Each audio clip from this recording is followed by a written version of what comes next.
नमस्कार दोस्तों, कैसे हो आप सब। दोस्तों, हम अपनी इस वीडियो सीरीज में चर्चा करेंगे सूचना एवं संचार प्रौद्योगिकी के बारे में, आईसीटी के बारे में, एमपीपीएससी प्रीलिम्स एग्जाम की यूनिट 9 को ध्यान में रखकर। और यदि पर्टिकुलरली हम इस वीडियो की बात करें तो इस वीडियो में हमें शुरुआत करनी है कंप्यूटर के आधारभूत ज्ञान के संबंध में चर्चा से, बेसिक नॉलेज ऑफ कंप्यूटर से।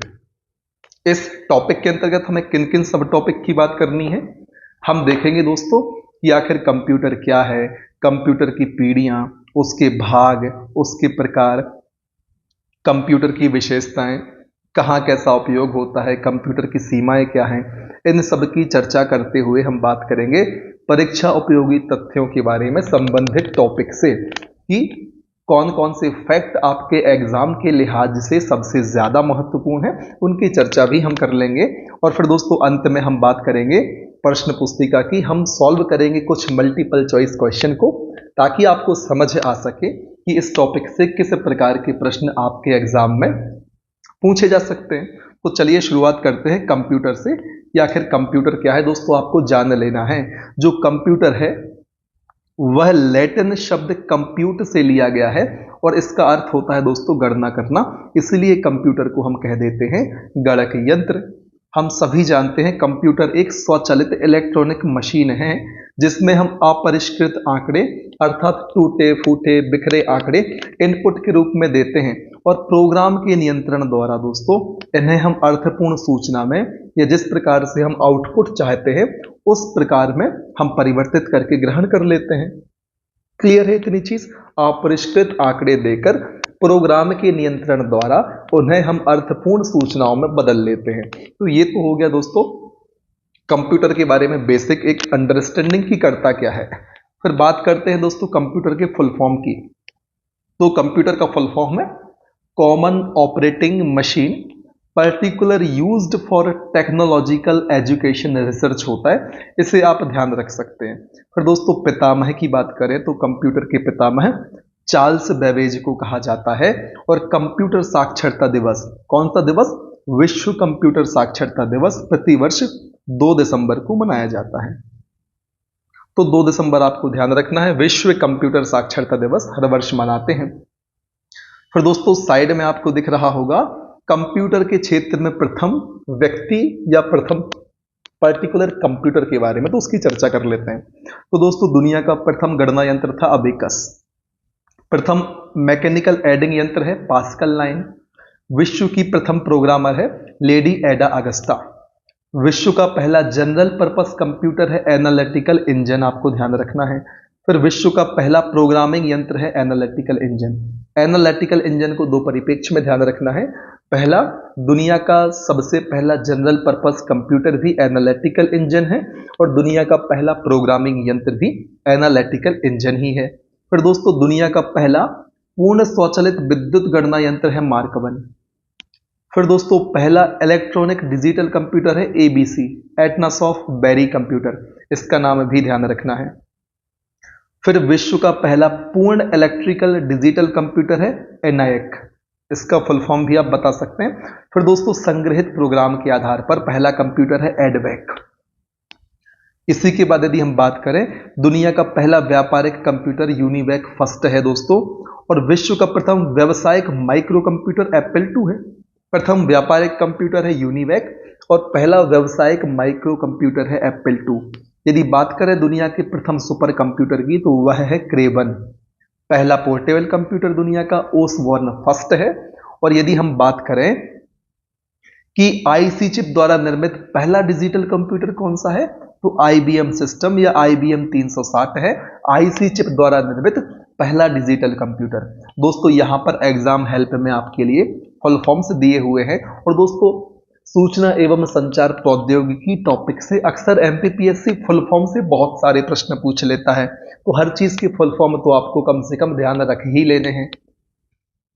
दोस्तों समय कम है तो रिवीजन अप्रोच के साथ हम इस सीरीज को कवर नहीं करेंगे। एक बार मैं सारी चीजें आपके समक्ष प्रस्तुत करूंगा, आप वीडियो को रिपीट करके इनका रिवीजन तुरंत के तुरंत कर सकते हैं। यदि आपको रिवीजन अप्रोच के साथ सीरीज देखनी है तो दोस्तों प्रथम संस्करण की सीरीज मैंने यूनिट 9 की रिवीजन अप्रोच के साथ कुल 58 वीडियो के साथ बनाई हुई है, जिसकी प्लेलिस्ट आपको हमारे प्लेलिस्ट वाले टैब में मिल जाएगी। तो उन वीडियोस को आप जरूर देखें दोस्तों, आपको बहुत ज्यादा हेल्प होगी।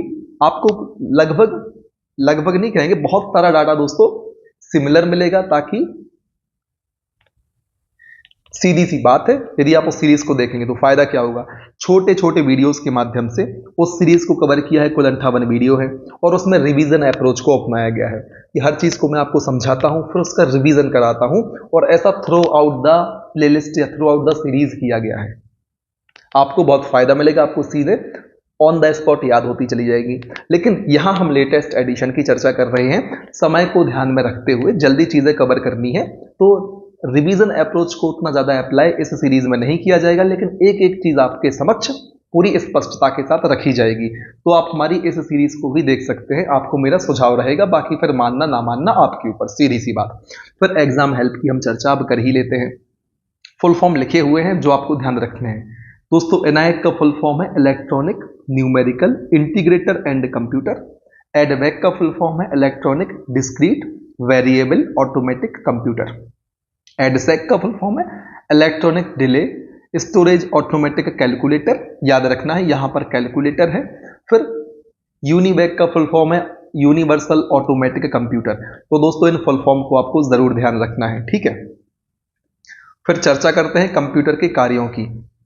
तो सबसे पहले देखेंगे दोस्तों कंप्यूटर के कार्य में डाटा इनपुट।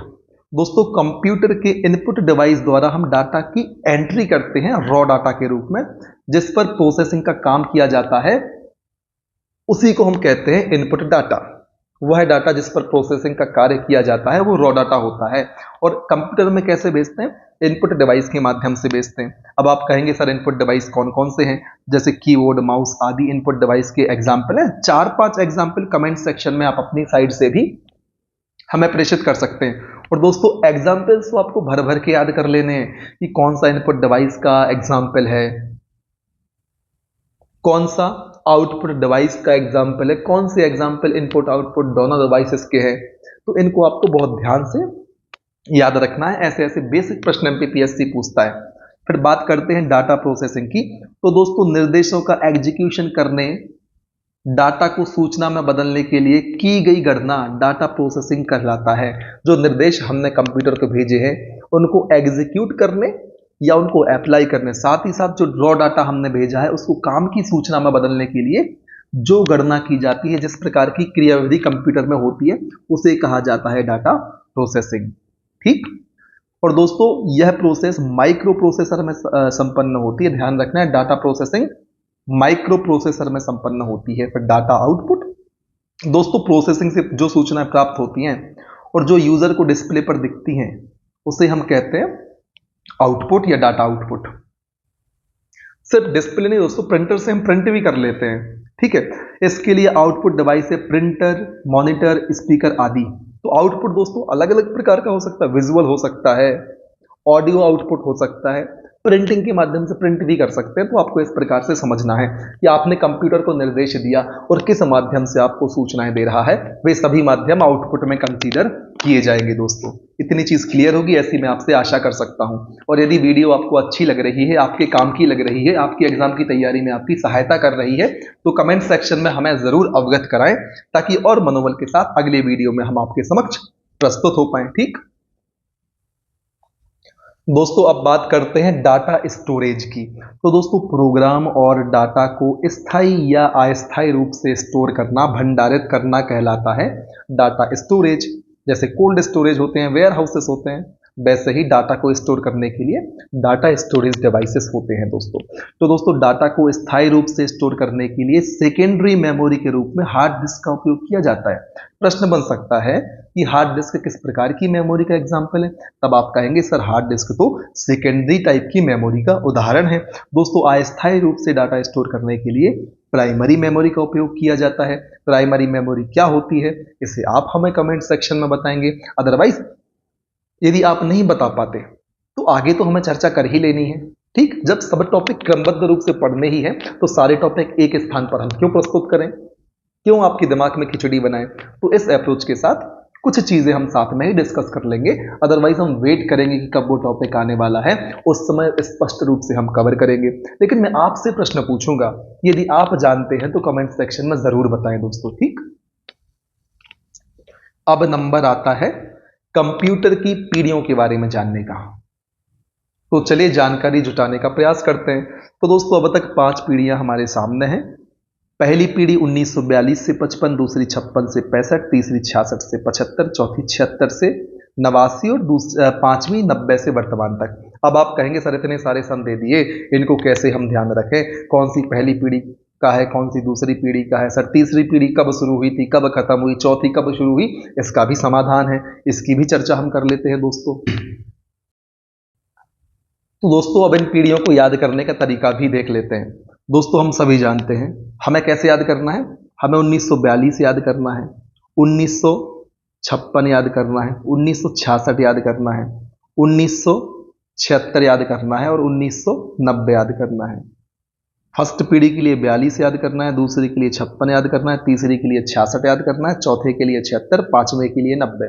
तो 46, 56, 66, 42, 56, 66, 76, 90। कैसे 42, 56, 66, 76, 90 आपको आसानी से याद हो गया। अब आपको लॉजिक लगाना है कि जब दूसरी पीढ़ी 56 में शुरू हुई तो पहली 55 में खत्म हुई होगी, ठीक। तीसरी पीढ़ी 66 में शुरू हुई तो दूसरी 65 में खत्म हुई होगी। इसी प्रकार से जब चौथी पीढ़ी 76 में शुरू हुई तो तीसरी 75 में खत्म हुई होगी, तभी तो चौथी 76 में शुरू हुई।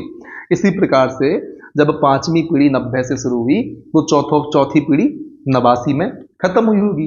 और दोस्तों पांचवी पीढ़ी आज तक चल रही है, मतलब हम पांचवी पीढ़ी में जी रहे हैं कंप्यूटर की। तो इस प्रकार से तो आपको इन सन को याद कर लेना है, ठीक। तो ये तो डाउट क्लियर हो गया कि भाई किस पीढ़ी में किस समय सन के बीच का अंतराल है। अब बात कर लेते हैं हार्डवेयर की। तो दोस्तों हमने देखा पहली दूसरी से लेकर पांचवी पीढ़ी तक उनके सन कितना उनका वो समय रहा, किन से किन सन के बीच में वो एग्जिस्ट करती थी। वर्तमान में चल रही है पांचवी, शुरू हुई थी 1990 से और आज तक जारी है, ठीक है। तो पहली पीढ़ी में दोस्तों मुख्य हार्डवेयर की यदि हम बात करें तो निर्वात ट्यूब का उपयोग होता था, दूसरे में ट्रांजिस्टर का, तीसरे में आईसी का, चौथे में माइक्रो प्रोसेसर का। तो आपको ऐसे ही याद करना है, निर्वात tube, transistor, IC, micro processor. 4 बार बोलेंगे याद हो जाएगा, निर्वात tube, transistor, IC, micro processor. फिर VLSI, ULSI, SLSI, laptop internet. तो हम जानते ही हैं कि वर्तमान की चीजें हैं, तो इसको तो याद करना ही नहीं है दोस्तों। पहली पीढ़ी निर्वात ट्यूब, दूसरी ट्रांजिस्टर, तीसरी आईसी, चौथी माइक्रो प्रोसेसर। ऐसा करेंगे तो आपको आसानी से याद हो जाएंगी चीजें। उम्मीद है सारी चीजें क्लियर है। निर्वात tube, transistor, IC chip, micro processor.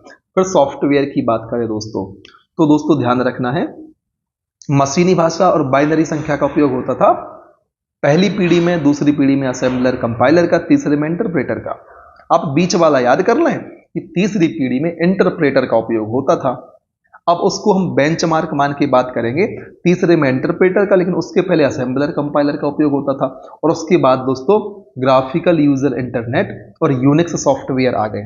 तो जब आपने बीच वाला याद कर लिया कि बीच में इंटरप्रेटर, मतलब तीसरी पीढ़ी में इंटरप्रेटर था, उसके पहले असेंबलर और कंपाइलर था, आपको ऑटोमेटिक याद होगा कि इंटरप्रेटर के नीचे हमने GUI यूनिक्स पढ़ा हुआ है, मतलब ग्राफिकल यूजर इंटरफेस और यूनिक्स की चर्चा की हुई है। तो आपको ऑटोमेटिकली याद हो गए।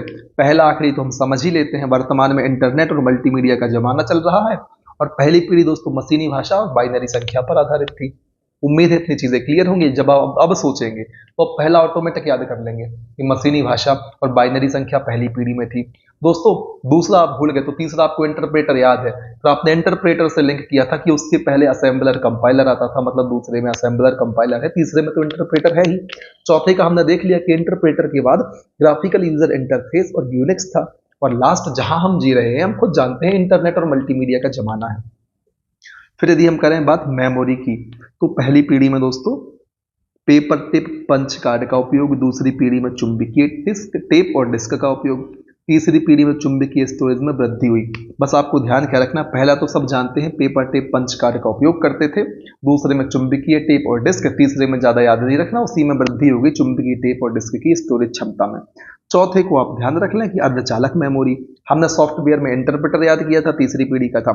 मेमोरी में चौथी पीढ़ी की याद कर ली, अर्धचालक मेमोरी। और वर्तमान में तो हम जानते हैं वर्चुअल मेमोरी, जिसे हम क्लाउड मेमोरी भी कह देते हैं, ऑप्टिकल डिस्क वगैरह, CD, DVD, HDD, ठीक है, HDD, ये सब चीजें आती हैं। ठीक है। एच दोस्तों HVD, ठीक है, HVD का फुल फॉर्म कमेंट सेक्शन में बताएं। अब बात करते हैं दोस्तों गणना की।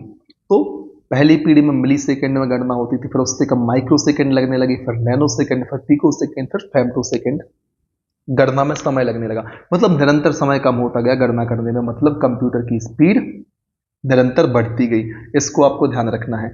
यदि बात करें तो पहली पीढ़ी के कंप्यूटर का उदाहरण एनायक है, दूसरी का IBM 1401 है, तीसरी का IBM 360 है, चौथी का IBM PC और एप्पल PC है, पांचवे का है सुपर कंप्यूटर। इनको ध्यान रखना है। एनायक किस पीढ़ी का है? पहली पीढ़ी का कंप्यूटर है। उम्मीद है पीढ़ी आपको समझ में आई होगी। अब कुछ और हम फैक्ट जान लेते हैं कि दोस्तों आज तक कंप्यूटर की 5 पीढ़ियां ज्ञात हैं, जिनकी चर्चा हमने कर ली है। और आईसी चिप का उपयोग तीसरी पीढ़ी में, दोस्तों इंटरप्रेटर भी तीसरी पीढ़ी का था। आईसी चिप बनी होती है सिलिकॉन की। और तीसरी पीढ़ी में दोस्तों कंप्यूटर की गति हेतु रैम का विकास हुआ था, रैंडम एक्सेस मेमोरी। रोम का फुल फॉर्म आप बता देंगे अब, ठीक है, ध्यान रखना है। आईसी चिप तीसरी पीढ़ी में इंट्रोड्यूस हुई, हमने चर्चा भी कर ली थी। पहले में हमने निर्वात ट्यूब देखा था, दूसरे में हमने ट्रांजिस्टर, तीसरे में आईसी देखा था, चौथे में माइक्रो प्रोसेसर देखा था, ठीक है। पांचवे में तो फिर हमने देख ही लिया क्या क्या देखा था, ठीक है, ULSI, SLSI, लैपटॉप, इंटरनेट, तमाम चीजें देखी थी, ठीक। तीसरी पीढ़ी में दोस्तों रैम का विकास हुआ था कंप्यूटर की गति हेतु। फिर पांचवी पीढ़ी में तो हम सब जानते हैं internet, email, world web wide. दोस्तों किसने इसका आविष्कार किया, कब किया, कमेंट में बताएं। दोस्तों कंप्यूटर की पांचवी पीढ़ी में आर्टिफिशियल इंटेलिजेंस और रोबोटिक्स का प्रयोग हुआ। ये तो बात हो गई सामान्य सी। अब बात करते हैं कंप्यूटर के भाग की। तो 3 भागों में कंप्यूटर को बांटकर देखा जा सकता है, सिस्टम यूनिट में, इनपुट यूनिट में और आउटपुट यूनिट में। तो सबसे पहले बात की जाएगी सिस्टम यूनिट की। दोस्तों यह कंप्यूटर का मुख्य भाग होता है, जिसमें केंद्रीय इकाई CPU होता है। CPU का फुल फॉर्म आप हमें बताएंगे। दोस्तों ध्यान रखना है, जो सिस्टम यूनिट है कंप्यूटर का मुख्य भाग है, और जिसमें केंद्रीय इकाई के रूप में हम करते हैं CPU का उपयोग, और इसे हम कहते हैं कंप्यूटर का मस्तिष्क। दोस्तों सिस्टम यूनिट एक बॉक्स होता है जिसमें CPU के अलावा कंप्यूटर की कई डिवाइस और सर्किट लगे होते हैं, जो एक मुख्य सर्किट मदरबोर्ड से जुड़े होते हैं। तो कुछ नहीं है, सिस्टम यूनिट एक बॉक्स है जिसमें मदरबोर्ड ढका होता है, और मदरबोर्ड में काफी सारी चीजें लगी हुई होती है। CPU के अलावा आपको इसमें कई डिवाइस सर्किट मिल जाएंगे देखने के लिए। दोस्तों CPU में control unit, arithmetic, logic unit और मेमोरी यूनिट शामिल होती है। अब इनकी हम चर्चा कर लेते हैं CPU के 3 भाग के रूप में। आप यहां पर देख सकते हैं बॉक्स के रूप में CPU दिखाया गया है। इसमें control unit, arithmetic and logic unit और मेमोरी यूनिट होती है। अब कंट्रोल यूनिट की हम विस्तार से चर्चा कर लेते हैं। तो दोस्तों यह कंप्यूटर की समस्त आंतरिक क्रियाओं का संचालन करती है। कंट्रोल यूनिट आंतरिक क्रियाओं को संचालित करती है, रेगुलेट करती है, कंट्रोल यूनिट। और दोस्तों यह इनपुट आउटपुट क्रियाओं को नियंत्रित करती है। यह मेमोरी से प्रोग्राम पढ़ती है और उसकी व्याख्या करती है। याद रखना, व्यवहारिक प्रश्न पूछे जाते हैं, जो अप्लाइड क्वेश्चंस होते हैं, पूछ लेगा MPPSC की मेमोरी से प्रोग्राम कौन सी यूनिट पढ़ती है CPU की। तो लॉजिक, अर्थमेटिक यूनिट नहीं लगाना आपको लगाना है कंट्रोल यूनिट। दोस्तों यह ALU और मेमोरी को क्रिया संपन्न करने के लिए निर्देश देती है। ALU मतलब अर्थमेटिक एंड लॉजिक यूनिट को, और जो मेमोरी यूनिट MU है उसको क्रिया संपन्न करने के लिए निर्देश कौन देती है, तो कंट्रोल यूनिट देती है। इस चीज को आपको ध्यान रख लेना है, ठीक है। फिर अर्थमेटिक लॉजिक यूनिट ALU की बात करें तो दोस्तों ALU में ऐसा इलेक्ट्रॉनिक सर्किट होता है जो अंक गणितीय गणनाएं करने में सक्षम होता है। अंक गणितीय क्रियाओं में जोड़ना, घटाना, गुणा, भाग शामिल होता है। तो दोस्तों ना सिर्फ अंक गणितीय मतलब अर्थमेटिक चीजें होंगी, लॉजिक का मतलब कौन सा बड़ा है, कौन सा छोटा है, कौन सा ऊंचा है, कौन सा नीचा है, कौन सा मोटा है, कौन सा पतला है, कितना बड़ा है, कितना छोटा है, ये कैलकुलेशन अर्थमेटिक हो गया। बड़ा है और छोटा है, अनुमान लगाना, लॉजिक के बेस पे काम करना, लॉजिकल यूनिट का काम हो गया। यहां पर जिसका वर्णन नहीं है तो मैंने आपको अलग से बता दिया। यदि आपको इस प्रकार की चीजें बढ़िया लगती है एग्जाम्पल्स के थ्रू, तो कमेंट सेक्शन में आपको बता देना है दोस्तों, तभी तो हम इस प्रकार से प्रयास को जारी रख पाएंगे। फिर बारी आती है मेमोरी यूनिट की। तो दोस्तों कंप्यूटर में डाटा और निर्देश को संग्रह करने की क्षमता होती है, हम सभी जानते हैं, जो कंप्यूटर की मेमोरी कहलाती है भाई। बिना मेमोरी के कंप्यूटर कार्य नहीं कर सकता। जब मेमोरी ही नहीं होगी तो आप कहां पर इनपुट को स्टोर करोगे? जब इनपुट को स्टोर ही नहीं करोगे तो कंप्यूटर को पता कैसे चलेगा भाई करना क्या है? तो बस वही सारी चीज है कि भाई बिना मेमोरी के कंप्यूटर काम ही नहीं कर सकता। मेमोरी में प्रत्येक स्थान की एक पहचान संख्या होती है जिसे हम कहते हैं एड्रेस। और दोस्तों मेमोरी एक अर्धचालक चिप होती है, ध्यान रखना है भाई। मेमोरी कैसी चिप होती है? मेमोरी होती है एक अर्धचालक चिप की तरह। चिप की तरह नहीं दोस्तों, अर्धचालक चिप ही होती है। अब फ्लो में मैं कभी ऐसा ऐसा बोल देता हूँ तो आप उसको समझ सकते हैं, फिर मैं उसको तुरंत रेक्टिफाई भी कर देता हूँ। नोट लिखा हुआ है कि विस्तार से चर्चा हम मेमोरी वाले टॉपिक में अलग से करेंगे। आपको टेंशन नहीं लेना कि सर आपने 4 लाइनों में पूरी मेमोरी समेट दी, उसके बिना तो कंप्यूटर में कार्य ही नहीं होता। तो सर ने 4 लाइनों में नहीं समेटी। जब मेमोरी यूनिट को विस्तार से पढ़ने का समय आएगा तो आप सबके समक्ष उसको लाया जाएगा। अब बात करते हैं इनपुट यूनिट की। दोस्तों वह यूनिट जिसके द्वारा कमांड या इंस्ट्रक्शंस को लिया जाता है इनपुट यूनिट कहलाती है।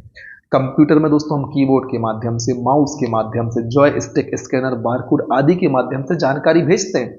इनको विस्तार से आगे हम पढ़ लेंगे, इनकी भी चिंता नहीं करनी कि सर आपने जॉयस्टिक बता दिया, किस ग्रह की चीज बोल दी, स्कैनर बोल दिया, हम डिटेल में चर्चा करेंगे। खैर सब चीजों का आपने उपयोग देखा होगा।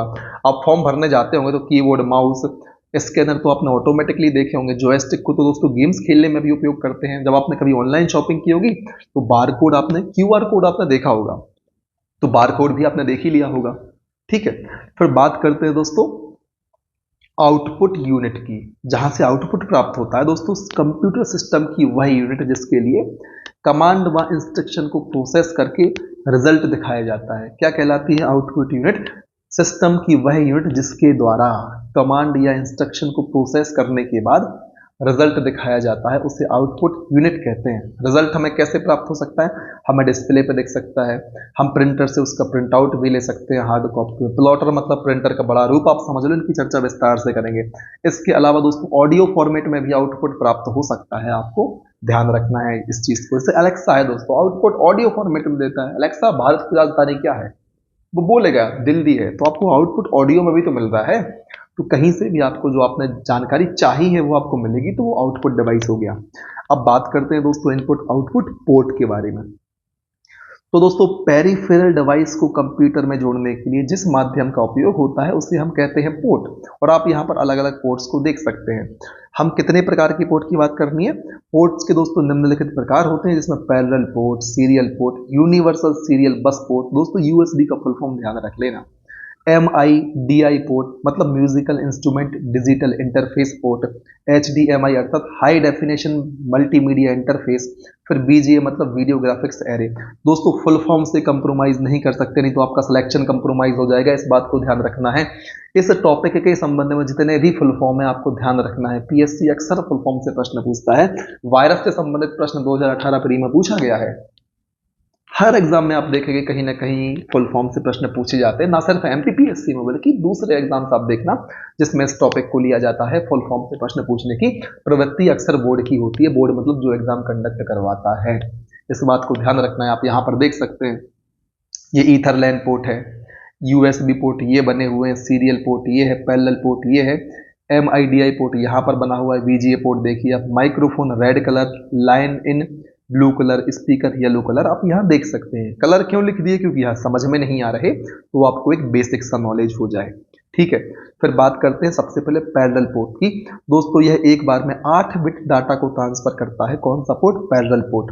इसका उपयोग प्रिंटर आदि डिवाइसेस को जोड़ने के लिए करते हैं। और दोस्तों डाटा ट्रांसफर की गति सीरियल पोर्ट की अपेक्षा पैरेलल पोर्ट में तीव्र होती है, इसको ध्यान रख लेना है। एक बार में 8 बिट डाटा को ट्रांसफर कर लेता है पैरेलल पोर्ट। फिर सीरियल पोर्ट दोस्तों, इसे कंप्यूटर पोर्ट भी कहते हैं। प्रश्न बनेगा कंप्यूटर पोर्ट किसे कहते हैं? तो सीरियल पोर्ट को कहते हैं। और एक बार में 1 बिट डाटा ट्रांसफर करता है, गति धीमी होती है। क्यों भाई? तुलना हो गई पैरेलल पोर्ट से, उसकी तो 8 बिट गति है एक बार में डाटा ट्रांसमिट करने की, इसकी तो 1 बिट ही है, तो भाई ऑटोमेटिक धीमी हो गई ना तुलनात्मक रूप से, है ना।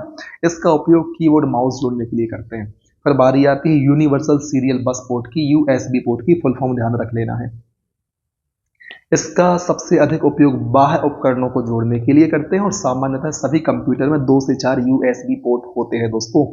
इसका उपयोग माउस, कीबोर्ड, वाईफाई डिवाइसेस और पेन ड्राइव को जोड़ने के लिए किया जाता है। इसका यूनिवर्सल सीरियल बस पोर्ट का उपयोग दोस्तों USB पोर्ट से 127 परिधीय उपकरण या बाहरी उपकरण को जोड़ा जा सकता है। USB दोस्तों कंप्यूटर को प्लग एंड प्ले ऑप्शन का साधन देता है। प्लग एंड प्ले ऑपरेशंस आपको करने हैं, लगाइए डायरेक्ट और यूज करने लग जाइए, तो वो ऑप्शन आपको देता है USB, universal serial bus port. फिर बात करते हैं टाइप्स ऑफ USB की। इनके भी प्रकार होते हैं दोस्तों। USB 1.0 व्हाइट कलर 1996-97 सन याद रखने हैं। USB पोर्ट 2.0 ब्लैक कलर सन 2000।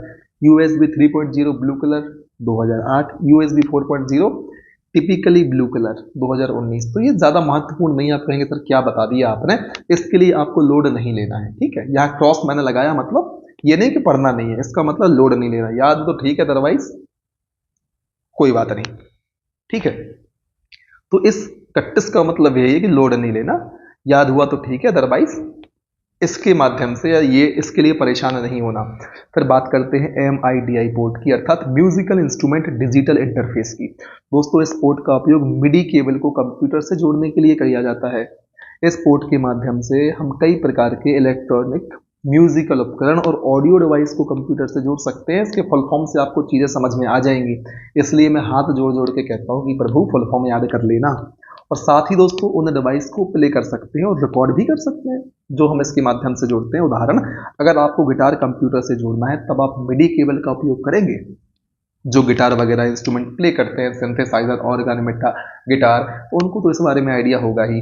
फिर दोस्तों HDMI की बात करें तो सबसे पहले हाई डेफिनेशन मल्टीमीडिया इंटरफेस। कुछ लोग बोलते हैं ना कि जो हमारे घर पे, मान लो किसी के घर पे डब्बा टीवी है, अब उसको एंड्रॉयड या फिर स्मार्ट टीवी बनाना है, तो HDMI पोर्ट के माध्यम से, आपने देखा होगा जियो के जो राउटर लगते हैं उसमें 2 प्रकार के बॉक्स आते हैं, एक आता है वाईफाई के लिए और वाईफाई के साथ साथ एक टीवी के लिए भी आता है। तो स्मार्ट टीवी वाले फीचर आप डब्बा टीवी में चाहते हैं तो आप HDMI पोर्ट के सहारे इन सारी चीज़ों को कनेक्ट कर देते हैं और आपको वे वाले फीचर मिल जाते हैं। तो ये तो बात हुई HDMI पोर्ट की। तो दोस्तों इस पोर्ट का उपयोग हाई डेफिनेशन वीडियो के इंटरफेस को कंप्यूटर से जोड़ने के लिए किया जाता है। दूसरा कार्य एक और है, आजकल दोस्तों LED मॉनिटर या टीवी को कनेक्ट करने के लिए भी HDMI केबल का उपयोग किया जाता है, जैसा कि मैंने आपको समझा दिया। अब मान लो किसी के घर में डब्बा वाली टीवी और उसमें वो यूट्यूब चलाना चाहता है, तो HDMI पोर्ट के माध्यम से आप जो टीवी के चैनल वाला बॉक्स है ना, उसको आप जोड़ सकते हैं, तो आप में स्मार्ट टीवी बन जाएगी।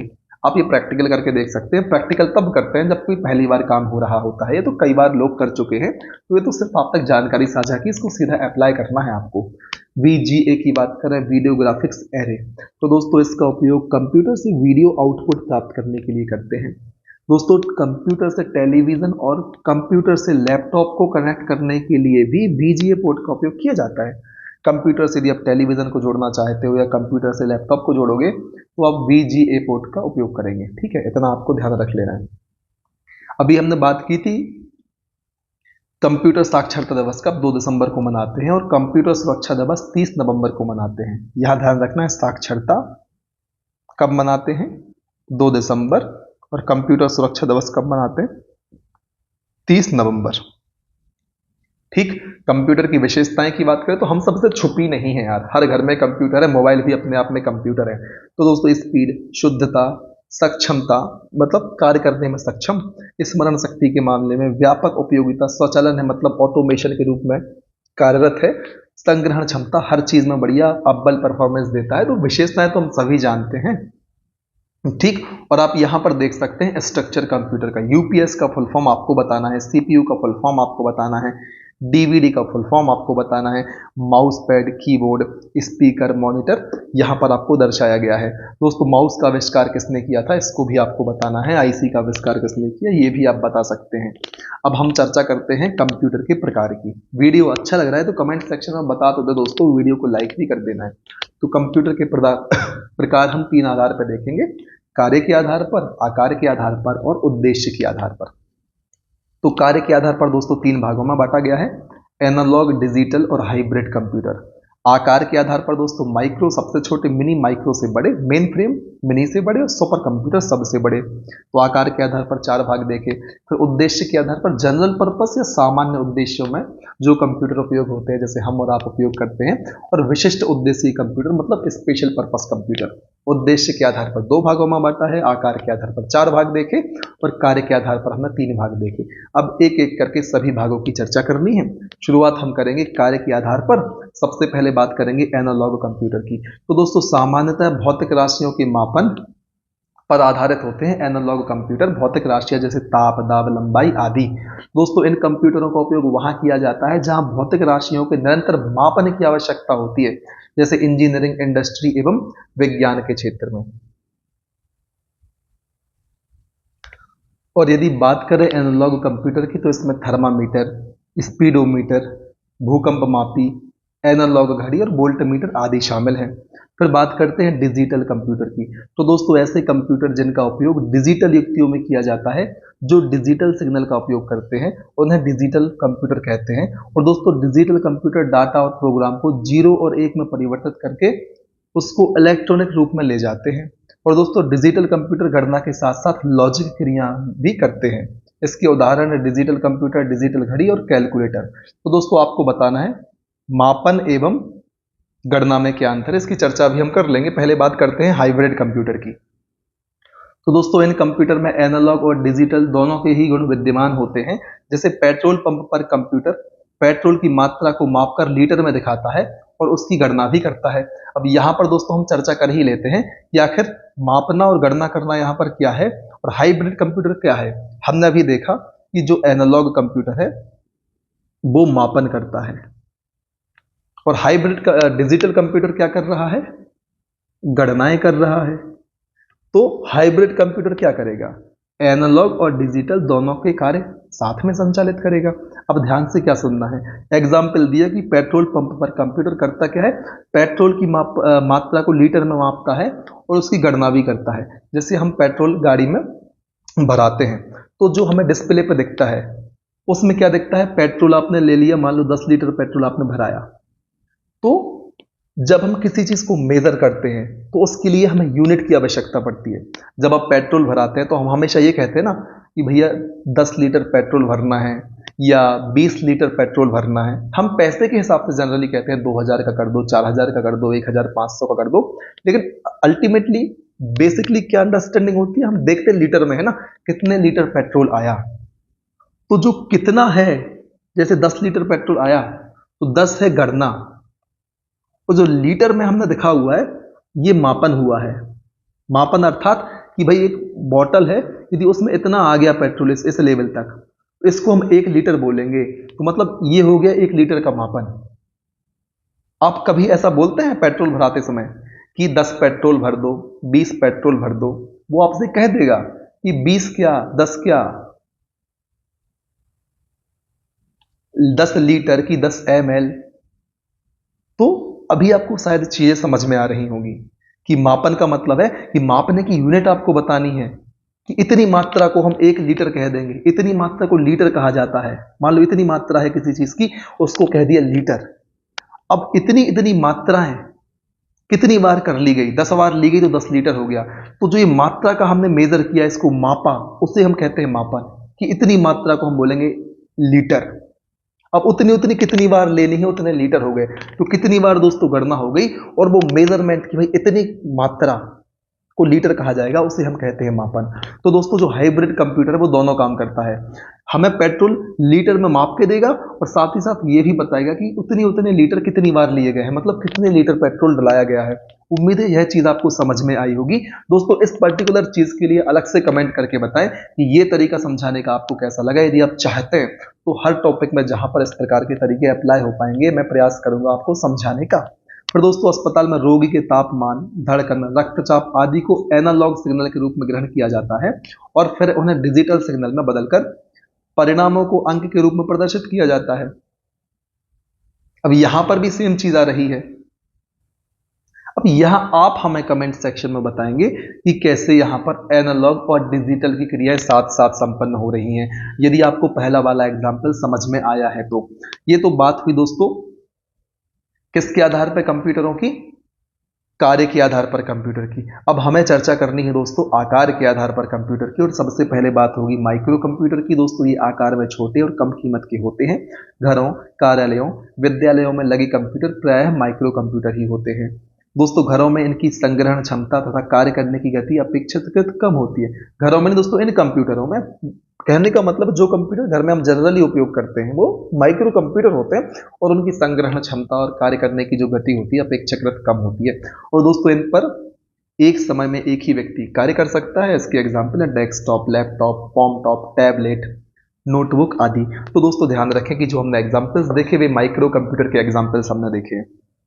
अब बारी आती है मिनी कंप्यूटर की। दोस्तों मध्यम आकार के सामान्य उद्देश्य वाले कंप्यूटर होते हैं, इसे कहा जाता है मिड रेंज कंप्यूटर। ध्यान रखना है मिनी कंप्यूटर को कहते हैं मिड रेंज कंप्यूटर। माइक्रो मत लगा देना आप, नहीं तो समस्या हो जाएगी, नंबर माइक्रो में आ जाएंगे। ठीक है, ये कंप्यूटर दोस्तों मिनी कंप्यूटर माइक्रो कंप्यूटर की तुलना में अधिक कार्यशील, शक्तिशाली और अधिक कीमत वाले होते हैं और इनकी संग्रहण क्षमता दोस्तों एवं कार्य करने की गति अपेक्षाकृत तेज होती है, तुलनात्मक रूप से माइक्रो कंप्यूटर की तुलना में तेज होती है और इन पर एक समय में एक से अधिक व्यक्ति कार्य कर सकते हैं।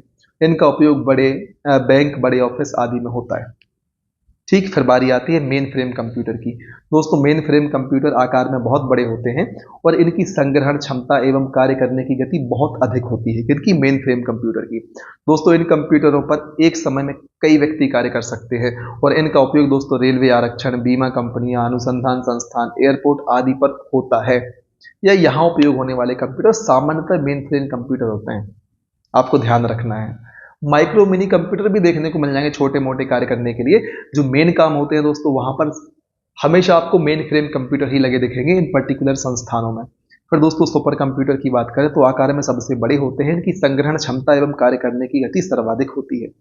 अधिक जटिल एवं उच्च कोटि की शुद्धता वाली गणनाएं इनसे ही होती है, सबसे महंगे भी होते हैं और इन पर अनेक व्यक्ति एक साथ कार्य कर सकते हैं। और दोस्तों सुपर कंप्यूटर की गति को हम फ्लॉप्स में मापते हैं, FLOPS, इसका फुल फॉर्म नहीं भूलना दोस्तों आपको। फ्लॉप्स का फुल फॉर्म है फ्लोटिंग ऑपरेशन पर सेकेंड। दोस्तों सुपर कंप्यूटर की गति की गणना फ्लॉप्स में होती है, उसका उपयोग वैज्ञानिक अनुसंधान, मौसम अनुसंधान, अंतरिक्ष अनुसंधान, रक्षा संगठन, नाभिकीय संयंत्रों के नियंत्रण, आनुवांशिकी, अभियांत्रिकी आदि में होता है। ठीक है, फिर दोस्तों एक चर्चा कर लेते हैं छोटी सी समाचार के पन्नों से। तो दोस्तों ICS अर्थात अंतरराष्ट्रीय सुपर कंप्यूटिंग सम्मेलन 2023 में ऐरावत को विश्व में वरीयता क्रम में 75वें स्थान पर रखा गया। अब ऐरावत क्या है दोस्तों? ध्यान रखना है, हाथी के साथ साथ सुपर कंप्यूटर है। सुपर कंप्यूटर का नाम ऐरावत रखा गया है और दोस्तों वरीयता क्रम में विश्व में इसको दोस्तों 75वां स्थान मिला है। इस बात को आपको ध्यान रख लेना है। फिर बात करते हैं विश्व के टॉप 10 सुपर कंप्यूटर 2022 के परिप्रेक्ष्य में। तो सबसे पहले ध्यान रखना है फ्रंटियर यह है USA का। फिर फुगाकू कहाँ का है? जापान का है। फिर दोस्तों LUMI, Leonardo, Summit, Sierra, Sunway, TaihuLight, Perlmutter, Selene और टियान, ये भी टॉप 10 सुपर कंप्यूटर है। आपको फ्रंटियर का नाम ध्यान रखना है, USA का है। इसके पहले तो फुगाकू जापान का, इसको भी ध्यान रखना है। अब बात करते हैं 2022 में बने नए सुपर कंप्यूटर भारत के। तो परम शक्ति, परम कामरूप, परम गंगा और परम अनंत। परम शक्ति बनाया IIT खड़गपुर ने, परम कामरूप बनाया IIT गुवाहाटी ने, परम गंगा IIT रुड़की और परम अनंत IIT गांधीनगर ने बनाया। तो इनको भी आपको ध्यान रख लेना है। अब हम बात करते हैं उद्देश्य के आधार पर कंप्यूटर की। तो दोस्तों सबसे पहले सामान्य उद्देश्य कंप्यूटर, ऐसे कंप्यूटर जिनका उपयोग सामान्य उद्देश्यों जैसे दस्तावेज तैयार करना, डाटाबेस बनाना आदि के लिए किया जाता है, सामान्य उद्देश्य कंप्यूटर कहलाते हैं, जिनको सामान्य रूप से हम जैसे लोग उपयोग करते हैं, desktop computer, laptop computer, notebook आदि। फिर विशिष्ट उद्देश्य कंप्यूटर दोस्तों, ऐसे कंप्यूटर जिनका उपयोग विशिष्ट कार्यों जैसे अंतरिक्ष विज्ञान, मौसम विज्ञान, उपग्रह आदि के लिए किया जाता है, विशिष्ट उद्देश्य कंप्यूटर कहलाते हैं। इसमें main frame computer, super computer, embedded computer शामिल होते हैं दोस्तों। फिर बारी आती है बात करने की भारत में सुपर कंप्यूटर के विकास की। तो दोस्तों भारत में सुपर कंप्यूटर का पिता कहा जाता है विजय भाटकर को। और दोस्तों सुपर कंप्यूटर का विकास 1980 के दशक में भारत के अंदर नाल द्वारा निर्मित फ्लो सॉल्वर कंप्यूटर के माध्यम से हुआ था। NAL का फुल फॉर्म और स्थापना कमेंट सेक्शन में आप हमारे लिए भेज सकते हैं। फिर बात करते हैं दोस्तों CDAC की भूमिका सुपर कंप्यूटर के विकास में। दोस्तों CDAC का फुल फॉर्म है centre for development of advance computing. ध्यान रखना है, centre for development of advance computing. CDAC का फुल फॉर्म है CDAC का फुल फॉर्म है। ठीक, आपको ध्यान रखना है। इसकी स्थापना 1988 में हुई थी, मुख्यालय पुणे में है। कौन दोस्तों? CDAC की बात चल रही है दोस्तों। यह भारत का पहला सुपर कंप्यूटर परम 8000 वर्ष 1991 में CDAC के द्वारा बनाया गया था। भारत का पहला सुपर कंप्यूटर परम 8000 किसने बनाया था? CDAC ने 1991 में बनाया था। और दोस्तों परम सुपर कंप्यूटर के साथ ही CDAC ने पारस व परुल नाम से 2 सॉफ्टवेयर बनाए हैं जो सुपर कंप्यूटर से संबंधित हैं। तो आपको पारस एवं परुल 2 नाम भी याद रखने हैं। CDAC द्वारा बनाए गए 2 सॉफ्टवेयर हैं जो कि सुपर कंप्यूटर से संबंधित हैं। अब बात करते हैं दोस्तों भारत के टॉप 10 सुपर कंप्यूटर की। अभी हमने दुनिया के टॉप 10 सुपर कंप्यूटर की चर्चा की है, अब हम बात करेंगे भारत के टॉप 10 सुपर कंप्यूटर की। ठीक, तो कौन कौन से हैं दोस्तों? सबसे फास्ट कौन सा है भारत में? परम सिद्धि एआई, इसको ध्यान रखना है। फिर नंबर आता है प्रत्युष का, फिर मेहर, फिर आदित्य, फिर कलर ब्लोसम, फिर बारी आती है सहस्त्र की, फिर परम युवा 2 है, फिर पदम है, फिर परम शिवाय है, फिर एका, फिर अनुपम, फिर पेस।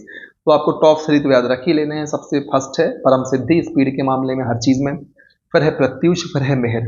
ठीक, फिर चौथे नंबर पर आदित्य, पांचवें नंबर पर कलर ब्लोसम, छठे नंबर पर सहस्त्र, सातवें पे परम युवा, आठवें पे पदम, नौवें पे परम शिवाय, 10वें पे एका, 11वें पे अनुपम और 12वें पे है पेस।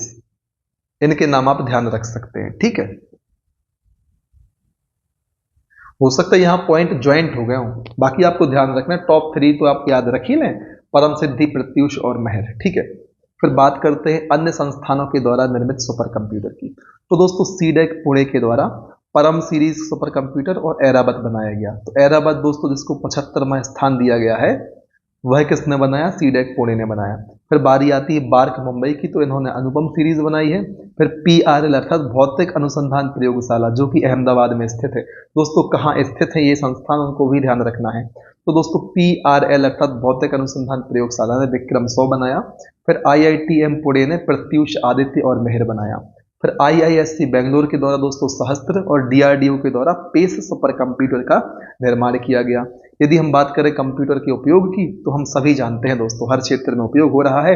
फिर चाहे वह मौसम हो, अंतरिक्ष हो, संचार सूचना हो, ई-कॉमर्स हो, पुस्तक प्रकाशन मुद्रण हो, शिक्षा चिकित्सा हो, अभियांत्रिकी हो, मनोरंजन हो, शोध कार्यों के संबंध में अनुप्रयोग हो, हर जगह दोस्तों कंप्यूटर का उपयोग देखने को मिलेगा। आजकल तो बच्चे गेम खेलने के लिए, खाना खाने में भी कंप्यूटर फोन का उपयोग कर रहे हैं। भाई फोन नहीं दिखेगा खाना नहीं खाएंगे, सबसे बड़ी प्रॉब्लम हो गई है, क्योंकि आदत ऐसी हो गई है दोस्तों।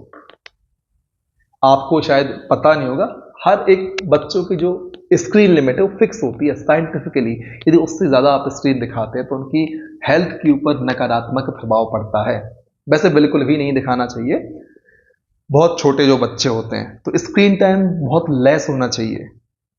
खाना कंडीशन पर नहीं खाना चाहिए बच्चों के लिए, खाना आवश्यकता के अनुसार खाना चाहिए। लेकिन वर्तमान में ऐसी कंडीशन हो गई है, खाना नहीं खाते तो फोन दिखा के खाना खिलाया जाता है। तो फिर कंडीशन लगाने की उनकी हैबिट हो जाती है। खाना तभी खाया जाएगा जब सामने फोन होगा। तो इस चीज से हमें बचना है। फिर कंप्यूटर की सीमाएं दोस्तों खुद कॉमन सेंस लगा सकते हैं। कई बार महंगा पड़ जाता है, बुद्धिहीन होता है। आप जानते हैं कि 10 और 10 जोड़ के 20 करना है, लेकिन यदि आपने गलती से 10 की जगह 9 लिख दिया तो वो 19 हो जाना है। तो कंप्यूटर बुद्धिहीन है, अपनी बुद्धि से काम नहीं करता। आप जो आंकड़े देंगे उसके हिसाब से आउटपुट आपको दे देगा। विद्युत पर निर्भर है भाई, लाइट गोल हो गई, यूपीएस डिस्चार्ज हो गया तो कैसे काम करेगा भाई? विद्युत पर निर्भर है। वायरस का खतरा रहता है, बैंड बच जाती है। 4-6 वायरस के नाम बताओ। पेगासस क्या है आप ये बताओ कमेंट सेक्शन में। आपसे मेरा प्रश्न है, इनके जवाब दोस्तों आप जरूर दें। आपके जवाब से ही तो हमें मोटिवेशन मिलता है और आपको लगातार काम करने की हिम्मत तभी हम जुटा पाते हैं। लेकिन आप ही जवाब देना बंद कर देते हैं तो भाई अंदर से इच्छा शक्ति खत्म सी होने लगती है। फिर भी हम आप सबके लिए बना के रखते हैं। तो इतना आप कर सकते हैं कि बढ़िया बढ़िया कमेंट कर दें, वीडियो को लाइक कर दें। ठीक, चलिए आगे बात करते हैं अन्य महत्वपूर्ण तथ्यों की। तो चलिए जान लेते हैं दोस्तों, कंप्यूटर से जुड़े सभी भौतिक भाग जिन्हें हम देख सकते हैं व छू सकते हैं हार्डवेयर कहलाते हैं। ठीक है, जिन्हें हम देख सकते हैं छू सकते हैं हार्डवेयर होता है, सभी जानते हैं। सॉफ्टवेयर को आप छू नहीं सकते। ठीक है, कंप्यूटर से कार्य करवाने के लिए उसे दिए जाने वाले निर्देशों के समूह को हम कह देते हैं प्रोग्राम। 5 पीढ़ियों में कंप्यूटर को विभक्त किया है। और दोस्तों यूजर भाषा को मशीनी भाषा में बदलने के लिए ट्रांसलेटर सॉफ्टवेयर का उपयोग किया जाता है। दोस्तों कंप्यूटर भाषाओं को मुख्यतः हम 3 भागों में बांट के देखते हैं, निम्न स्तरीय भाषा, असेंबली भाषा और उच्च स्तरीय भाषा। इनकी चर्चा विस्तार से हम करेंगे। लेकिन लोग समझते हैं कंप्यूटर हाई लेवल लैंग्वेज समझता हो, लेकिन नहीं दोस्तों, जो भाषा हम समझते हैं वह होती है उच्च स्तरीय भाषा। कंप्यूटर लो लेवल लैंग्वेज समझता है, मशीनी भाषा समझता है। ठीक है, फिर दोस्तों सॉफ्टवेयर मुख्यतः 2 प्रकार के होते हैं, सिस्टम सॉफ्टवेयर, एप्लीकेशन सॉफ्टवेयर। इन सब की चर्चा डिटेल में करनी है। आपको ऐसा नहीं सोचना कि सर नाम ले लेके निपटाते जा रहे हैं, सर विस्तार से चर्चा करेंगे। दोस्तों compiler, interpreter, assembler, operating system software के उदाहरण है। प्रश्न पूछा जा सकता है कि निम्न में से कौन सा सॉफ्टवेयर का उदाहरण है या नहीं है, तो आपको फिर इनको ध्यान रखना है। फिर दोस्तों आपको एक चीज और ध्यान रखनी है, सैम और क्रे का नाम। विश्व में सुपर कंप्यूटर के जनक कहलाते हैं। बहुत महत्वपूर्ण नाम है, ध्यान रख लेना दोस्तों आप, ठीक। फिर विजय पांडुरंग भाटकर को भारत में सुपर कंप्यूटर का जनक कहते हैं। और दोस्तों कंप्यूटर निर्माण में प्रसिद्धि के कारण बेंगलोर को भारत की सिलिकॉन वैली कहा जाता है। इनको भी आपको ध्यान रखना है। सिलिकॉन वैली ऑफ इंडिया कैसे कहते हैं? बेंगलोर को कहते हैं। अब विस्तार से दोस्तों हम एक एक टॉपिक की चर्चा करेंगे। सबसे पहले बात करेंगे कंप्यूटर इनपुट डिवाइसेस के बारे में। तो जिन छोटे छोटे टॉपिक को, कीवर्ड को हमने देखा है, अब उनको विस्तार से पढ़ने का समय आ गया है। दोस्तों मेरा प्रयास रहेगा कि एक ही वीडियो के माध्यम से इस पूरे कंप्यूटर के आधारभूत ज्ञान वाले टॉपिक को खत्म किया जाए, फिर भले ही वह वीडियो 3 घंटे का क्यों ना हो। आपका समर्थन चाहिए है। कुछ लोग बोलेंगे सर छोटे छोटे वीडियोस बनाए, तो दोस्तों छोटे छोटे वीडियोस के लिए मैंने आपके लिए अलग से एक प्लेलिस्ट बनाई है जो लगभग इस ही प्लेलिस्ट जैसी है। उसमें रिवीजन अप्रोच को भी अपनाया है। आप उसको देखते हैं ना, तो आपको वीडियो देखने के दरमियान ही 70% चीजें याद हो जानी है, ऐसा मेरा अनुमान है। और एक बात और ध्यान रखनी है, यदि आपको लगता है वीडियोस बहुत लंबे जा रहे हैं तो आपको टुकड़ों टुकड़ों में वीडियोस को देख लेना है, ठीक। और छोटे छोटे वीडियोस इसलिए भी नहीं क्योंकि पूरी एमपी की सीरीज कंप्लीट करनी है, इस सीरीज को भी कंप्लीट करना है। और छोटे छोटे वीडियो बनाने से बार बार थंबनेल, बार बार टाइटल लगाना होता है, डिस्क्रिप्शन डालना होता है, वीडियो को अपलोड करना होता है, उसमें समय ज़्यादा चला जाता है दोस्तों। तो मैंने सोचा कि इस वीडियो को थोड़ा विस्तार पूर्वक बनाया जाए, मतलब विस्तार से नहीं, टॉपिक को, ज़्यादा टॉपिक को एक ही वीडियो में कवर किया जाए। विस्तार तो ज़्यादा डिटेलिंग हम कहाँ कर रहे हैं, तो विस्तार पूर्वक बनाना कहना ठीक नहीं होगा। कहने का मतलब है एक वीडियो में ज़्यादा टॉपिक्स को कवर हम करेंगे, ठीक है। तो इस टॉपिक में अब हम बात करेंगे कंप्यूटर इनपुट डिवाइसेस के बारे में। सबसे पहले जानेंगे इनपुट डिवाइस क्या होते हैं। तो दोस्तों कंप्यूटर में जिन डिवाइस की सहायता से कमांड या इंस्ट्रक्शन को एंटर किया जाता है वे कहलाते हैं इनपुट डिवाइस। जिससे हम कंप्यूटर में सूचना को भेजते हैं उन डिवाइस को हम कहते हैं इनपुट डिवाइस। दोस्तों इनपुट डिवाइसेस यूजर से निर्देश लेने के बाद उसे मानवीय भाषा से कंप्यूटर के समझने योग्य संकेत में बदलते हैं और दोस्तों इस परिवर्तित मशीनी भाषा को सीपीयू के पास भेज देते हैं। कौन? Input device. इसके पश्चात ही डाटा प्रोसेसिंग संभव हो पाता, क्योंकि जिस भाषा में हम कंप्यूटर को निर्देश देते हैं कंप्यूटर उस भाषा को नहीं समझता। कंप्यूटर को हम अपनी भाषा में निर्देश देते हैं। मान लो हम किसी चीज़ को ट्रांसलेट करना चाहते हैं, जैसे फॉर एग्जांपल मैं दिल्ली में रहता हूँ, इसे आप ट्रांसलेट करवाना चाहते हैं, तो कंप्यूटर को मैं दिल्ली में रहता हूँ समझ में थोड़ी ना आता है। कंप्यूटर हिंदी इंग्लिश नहीं समझता, कंप्यूटर 0-1 की भाषा समझता है। तो आप इस प्रकार से मैं दिल्ली में रहता हूँ कंप्यूटर को इनपुट के रूप में देते हैं इनपुट डिवाइस के माध्यम से, ठीक। और इनपुट डिवाइस क्या करता है? आपके द्वारा दिए गए निर्देश को, जैसा कि यहां लिखा हुआ है, मशीनी भाषा में परिवर्तित करता है और कंप्यूटर तक 0-1 के फॉर्मेट में भेज देता है। अब कंप्यूटर तक 0-1 के फॉर्मेट में भेजा जाएगा और कंप्यूटर को निर्देश दिया गया है कि मैं दिल्ली में रहता हूं, को इंग्लिश में ट्रांसलेट करना है, तो कंप्यूटर ट्रांसलेट करेगा, लेकिन ट्रांसलेट भी वो 0-1 बाइनरी भाषा में ही करेगा ट्रांसलेट, या मशीनी भाषा में ही ट्रांसलेट करेगा कंप्यूटर, ठीक। अब कंप्यूटर ने ट्रांसलेट कर दिया और सीधा यदि हमें बाइनरी भाषा में मिल जाए सिग्नल तो हम फिर नहीं समझ पाएंगे। तो जो आउटपुट डिवाइस लगा होता है वो आउटपुट डिवाइस इस मशीनी भाषा को फिर से हमारे समझने योग्य भाषा में बदल देगा, ठीक। तो हम उसको फिर समझ पाते हैं कि कंप्यूटर ने क्या सिग्नल हमारे लिए दिया है। तो इस प्रकार से पूरी इनपुट प्रोसेसिंग आउटपुट की प्रक्रिया चलती है। क्या कहा मैंने? इनपुट प्रोसेसिंग आउटपुट की प्रक्रिया चलती है। हमें लगता है सारी चीजें आसान है, जो मैंने बोला कंप्यूटर ने सीधा समझा, नहीं, कंप्यूटर ने सीधा नहीं समझा, उसने तो मशीनी भाषा को समझा है और उसी भाषा में रिप्लाई दिया है। तो जो आउटपुट डिवाइस दिया है वो हमारे लिए ट्रांसलेट करके हमें सुविधाजनक आउटपुट प्रदान कर देते हैं। उम्मीद है ये चीज समझ में आई होगी। दोस्तों इनपुट डिवाइसेस में मुख्यतः इनके 2 उद्देश्य होते हैं। पहला क्या होता है? आंकड़ों व निर्देशों को कंप्यूटर तक ले जाना। जैसा कि मैंने कहा मैं दिल्ली में रहता हूं, तो ये आंकड़े हैं जो कंप्यूटर तक ले जाएगा। और दूसरी चीज क्या? आंकड़ों व निर्देशों को मशीनी भाषा में बदलना। मैंने तो लिख दिया हिंदी में, इसको ट्रांसलेट करना है, कंप्यूटर को नहीं आ रही, 0-1 में कौन बदलेगा? जैसा कि चर्चा कर ली इनपुट डिवाइस, उम्मीद है आपको समझ आ गया होगा। इसके उदाहरण की बात करें इनपुट डिवाइस के, तो keyboard, mouse, joystick, scanner, floppy disk, barcode reader, light pen आदि इनपुट डिवाइस के उदाहरण हैं। दोस्तों यदि बात करें इनपुट डिवाइस के वर्गीकरण की, आपको करना क्या है? आपको इन एग्जाम्पल्स को जरूर ध्यान रखना है और समझ लेना है, क्योंकि एमपीपीएससी एग्जाम से प्रश्न पूछेगा एग्जाम्पल्स से, निम्न में से कौन सा इनपुट डिवाइस है या आउटपुट डिवाइस है, तो आपको इनको ध्यान रख लेना है, ठीक। तो ये सभी क्या है? जैसे keyboard, mouse, joystick, scanner, floppy disk, barcode reader, light pen, ये दोस्तों हैं इनपुट डिवाइस।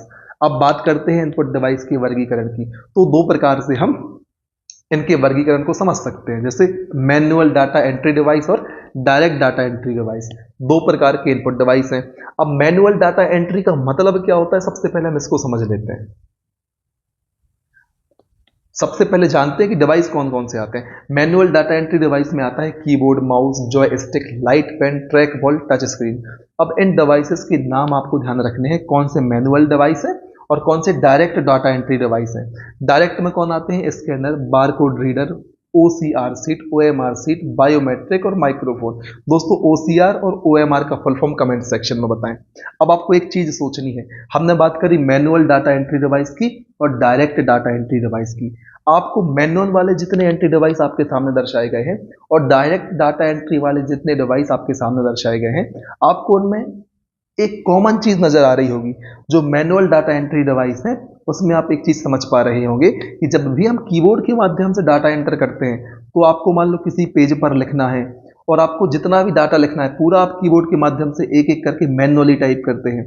इसी प्रकार से आप माउस के माध्यम से इंस्ट्रक्शन देना चाहते हैं तो आप माउस जिस जिस चीज का उपयोग करना चाहते हैं, जो जो आप करना चाहते हैं, हर उस चीज पर आपको माउस लेकर जाना होता है। इसी प्रकार से Joy stick, touch screen phone आपने देखा है, टच स्क्रीन में मान लो आपको डाटा एंट्री करनी है और आपको मान लो मेरा नाम रजत लिखना है, तो इस नाम को लिखने के लिए आपको टच स्क्रीन पर पूरे कीबोर्ड पर पहले आर, फिर ए, फिर जे, फिर ए, फिर टी दबाना पड़ेगा। तो मैनुअल मतलब होता है आपको इस प्रकार से एक एक चीज को करना होता है। उम्मीद है मैनुअल का मतलब आप समझ गए होंगे दोस्तों। इसी प्रकार से joystick, light pen, trackball काम करता है।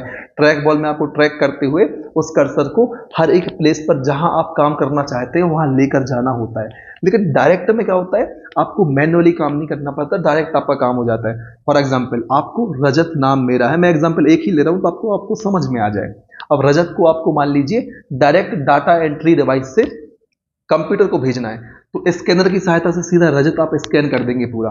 आपको मैनुअली मतलब are, A, J, A, T इस प्रकार से एंट्री नहीं करनी पड़ेगी। इसी प्रकार से दोस्तों जो ओएमआर शीट होती है जब चेक होती है, ऑप्टिकल मार्क रीडर्स का फुल फॉर्म होता है, तो एक एक चेक नहीं होता है, पूरी ओएमआर एक साथ स्कैन होती है, मतलब डायरेक्टली पूरी ओएमआर स्कैन होती है, वन बाई वन चेकिंग नहीं होती है क्वेश्चन आंसर की। उस ओएमआर को रीड करके आउटपुट प्राप्त होता है। जैसे माइक्रोफोन को आप देखते हैं दोस्तों, जो ये सभी डिवाइसेस है ना, ये सभी डायरेक्ट डाटा एंट्री डिवाइसेस हैं। उद्देश्य क्या था इतनी बातें करने का कि आप मैनुअल और डायरेक्ट क्यों लिखा हुआ है उसका अर्थ समझ पाएं। बारकोड रीडर दोस्तों, बारकोड रीडर एक बार में पूरा बारकोड पढ़ता है, आपने इस प्रकार से बारकोड देखे होंगे, एक बार में पूरा पढ़ता है, लाइन बाई लाइन नहीं पढ़ता, एक बार में पूरा डायरेक्ट पढ़ लेना, उसे कहते हैं डायरेक्ट डाटा एंट्री डिवाइसेस। और मैनुअल मतलब मैंने आपको समझा दिया विस्तार से। उम्मीद है सारी चीजें क्लियर होंगी। अब दोस्तों एक एक करके इन सभी इनपुट डिवाइस की हमें चर्चा करनी है। सबसे पहले बात होगी कीबोर्ड की। तो दोस्तों यह सबसे ज्यादा प्रयोग होने वाला इनपुट डिवाइस है। इसकी सहायता से कंप्यूटर को हम देते हैं निर्देश और टेक्स्ट लिखने में इसका उपयोग होता है। सामान्यतः इसमें की संख्या 101 से 108 तक होती है और सामान्यतः कीबोर्ड में 104 बटनें होती हैं।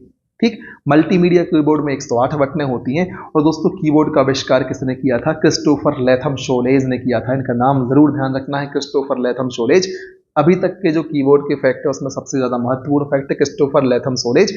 और दोस्तों टेक्स्ट लिखने में सहायता होती है, इसका उपयोग किया जाता है, ये तो आपको पता ही होगा, ये तो सबसे महत्वपूर्ण यही हो गया। यदि आपको ये भी नहीं पता कि कीबोर्ड का उपयोग टेक्स्ट लिखने में करते हैं तो फिर सबसे महत्वपूर्ण ये, फिर दूसरे नंबर पर आविष्कारक का नाम। ठीक, खैर सब जानते हैं कि टाइपिंग करने के लिए, टेक्स्ट लिखने के लिए हम कीबोर्ड का उपयोग करते हैं, डेली उपयोग करते हैं भी हम मोबाइल फोन में। जिस डिवाइस में वीडियो देख रहे हैं उस डिवाइस में आपने टेक्स्ट टाइप करके ही तो वही सर्च किया होगा। तो जो कंप्यूटर का वर्चुअल कीबोर्ड है, फोन का जो वर्चुअल कीबोर्ड है आपके, वो भी तो कीबोर्ड का ही प्रकार है।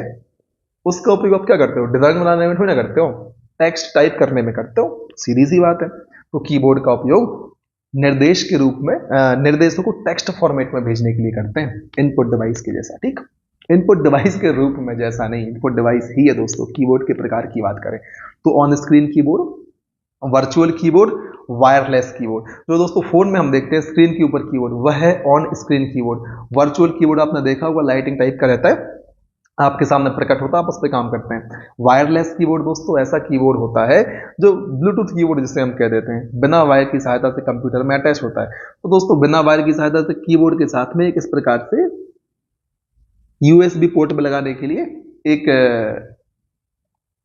आपके लिए डिवाइस दी जाती है छोटी सी, आप इसे कनेक्ट कर देते हैं कंप्यूटर से, तो जो वायर है जिससे डाटा ट्रांसमिशन होना है वो नहीं होता, डायरेक्ट यहाँ पर ट्रांसमिट हो जाता है। ठीक।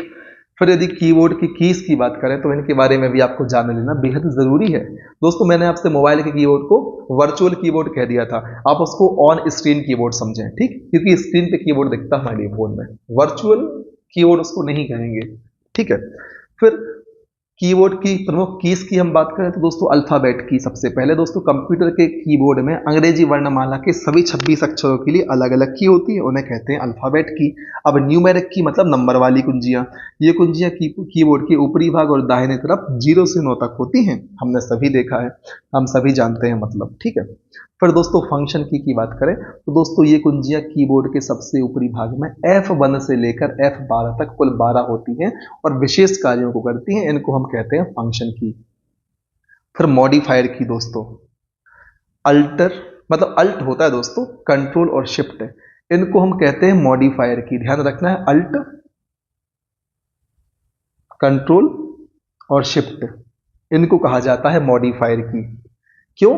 क्योंकि ये दूसरी कुंजी के साथ प्रयोग होने पर उस कुंजी के फंक्शन को चेंज कर देती हैं, उस कुंजी के कार्य को बदल देती हैं। इन कीज का उपयोग दोस्तों किसी न किसी दूसरी की के साथ किया जाता है, जैसे यदि आप control plus alt plus delete key को एक साथ दबाते हैं तो कंप्यूटर में चल रहे प्रोग्राम बंद हो जाते हैं। तो मतलब जो डिलीट की थी उसके काम को मॉडिफाइड कर दिया इनका साथ में प्रयोग करने से, इसलिए काम के आधार पर नाम मॉडिफायर की हो गया। ठीक, जैसे आप ए लिखते हैं कीबोर्ड से, नॉर्मली स्मॉल ए आएगा, लेकिन आप शिफ्ट के साथ ए लिखेंगे, शिफ्ट प्लस ए प्रेस करेंगे आप तो कैपिटल ए आएगा, मॉडिफाई कर दिया ए के काम को कि नहीं किया, तो बस वही चीज है दोस्तों। जैसे हमने कहा control plus alt plus delete को एक साथ दबाएंगे तो कंप्यूटर में चल रहे प्रोग्राम बंद हो जाएंगे और कंप्यूटर फिर से शुरुआत वाली अवस्था में पहुंच जाएगा। तो ऐसा कब करते होंगे? ऐसा अक्सर तब किया जाता होगा जब कंप्यूटर हैंग होता होगा, अदरवाइज कौन चाहेगा कि चलते प्रोग्राम को बंद करके शुरुआती अवस्था में ले आए? भाई कोई नहीं चाहेगा। तो जब हैंग वगैरह कर जाए, कंप्यूटर काम ना करे, तब हम इसका उपयोग कर लेते हैं, कॉमन सेंस वाली बात है। फिर टॉन्गल की बात करें तो दोस्तों ऐसी की जो एक बार दबाने पर चालू होंगी और दूसरी बार दबाने पर ऑफ हो जाती है, उन्हें कहते हैं टॉन्गल की। जैसे कि आप कैप्स लॉक दबा देंगे तो सारी चीजें कैपिटल में आ जाएंगी, है ना। जैसे कैप्स लॉक यदि आपने दबा दिया तो कैप्स लॉक करता क्या है, जो आप शिफ्ट प्लस अलग अलग कीज प्रेस करते थे उस काम को एक बार में कैप्स लॉक को दबाने पर चालू हो जाता है। फिर आप कैप्स लॉक बंद करेंगे तो फिर सामान्य रूप से कंप्यूटर का कीबोर्ड काम करने लग जाएगा। इसी प्रकार से नंबर लॉक आप प्रेस करेंगे तो साइड में जो नंबर पैड बना होता है 0 1 2 3 4 9 वाला, वो लॉक हो जाएगा। फिर से प्रेस करेंगे नंबर लॉक को तो वो चालू हो जाएगा। स्क्रॉल लॉक दोस्तों, स्क्रॉलिंग खत्म हो जाएगी इसको प्रेस करने से, फिर से प्रेस करेंगे तो स्क्रॉल लॉक की जो है स्क्रॉल की वो चालू बंद होती रहेगी, ऑन ऑफ होती रहेगी। तो इनके लिए इंडिकेटर भी दिए हुए होते हैं दोस्तों कीबोर्ड के।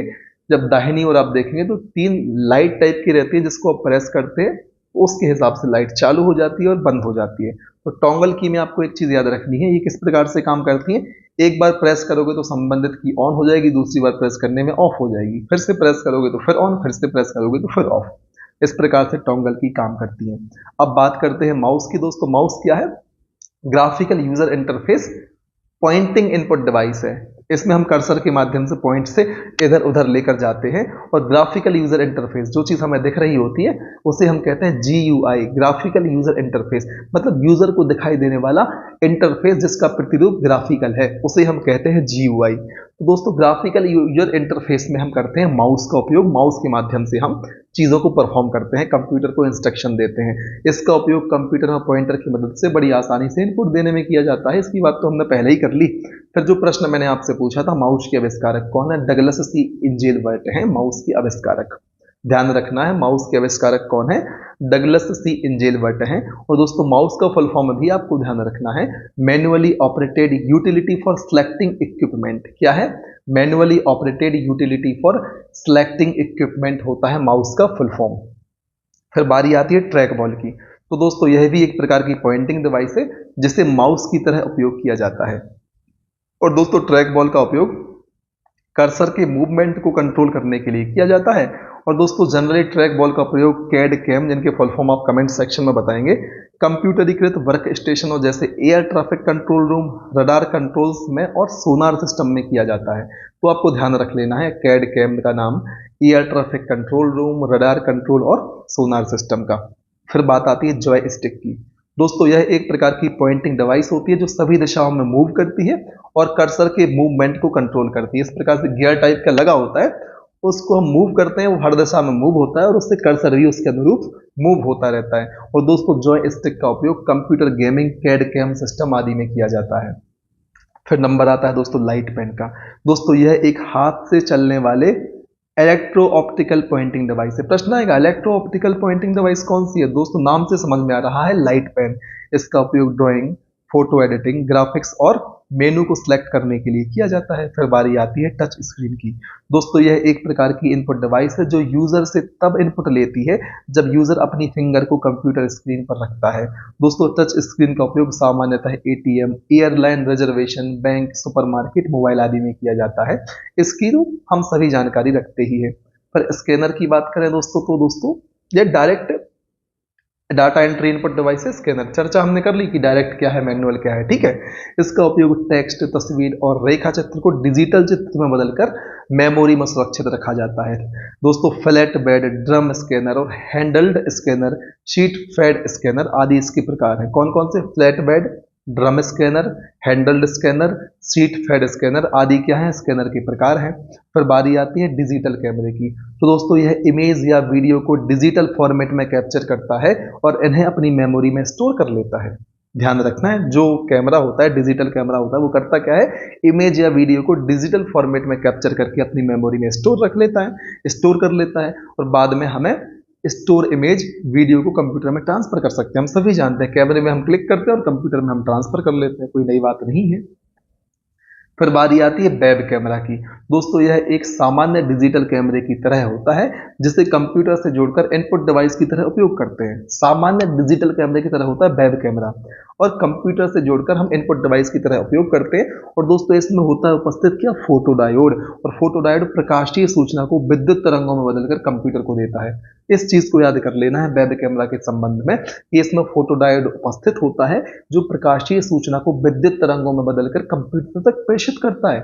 विद्युत तरंगों में कंप्यूटर को सूचना देता है कौन?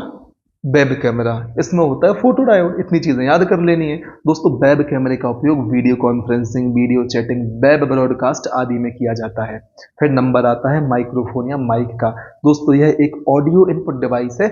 यह तरंगों को दोस्तों, ध्वनि तरंगों को एनालॉग विद्युत तरंगों में बदलता है। यहाँ पर यह पॉइंट ध्यान रखना है कि जो माइक है वह क्या है? इनपुट डिवाइस है और ध्वनि तरंगों को एनालॉग विद्युत तरंगों में बदलता है। इसका उपयोग मल्टीमीडिया सॉफ्टवेयर में ऑडियो फाइल की recording, computer game, TV video chatting आदि में किया जाता है। फिर बारी आती है ऑप्टिकल मार्क रीडर OMR की। दोस्तों यह विशेष प्रकार के संकेतों, चिन्हों को पढ़कर उसे कंप्यूटर द्वारा उपयोग के योग्य बनाता है। क्या? OMR optical mark reader fix होता है किस प्रकार के सिंबल पढ़ने हैं। जैसे बोलते हैं ना कि OMR भरते समय गोले बिल्कुल इस प्रकार से भरें, इस प्रकार के चौकोर गोले वगैरह नहीं भरे जाएंगे। क्यों? क्योंकि OMR दोस्तों निश्चित प्रकार के चिन्हों को ही रीड कर सकता है, इसलिए लिखा होता है कि आधा गोला ना भरें, पूरा गोला भरें, सही से भरें, गोले जैसा दिखना चाहिए, गोला ट्रायंगल नहीं होना चाहिए। क्यों? क्योंकि विशेष प्रकार के संकेतों को समझता है जो इसमें फीड किए जाते हैं और उन चिन्हों को पढ़कर उसे कंप्यूटर द्वारा उपयोग के योग्य बनाता है। इसका उपयोग वस्तुनिष्ठ उत्तर पुस्तिका अर्थात मल्टीपल चॉइस क्वेश्चंस को जांचने के लिए किया जाता है। फिर बारी आती है बार कोड रीडर की, BCR की। दोस्तों यह हैंड हेल्ड इनपुट डिवाइस है। ध्यान रखना है, bar code reader hand held input device है।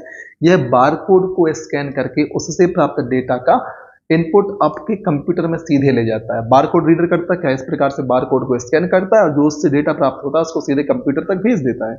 इसका उपयोग रिटेल व्यापार में किया जाता है। ध्यान रखना है दोस्तों, बार कोड रीडर को प्राइस स्कैनर या POS अर्थात पॉइंट ऑफ सेल भी कहा जाता है। तो ध्यान रखना है, प्राइस स्कैनर या पॉइंट ऑफ सेल किसे कहते हैं? बार कोड को, बार कोड रीडर को कहते हैं।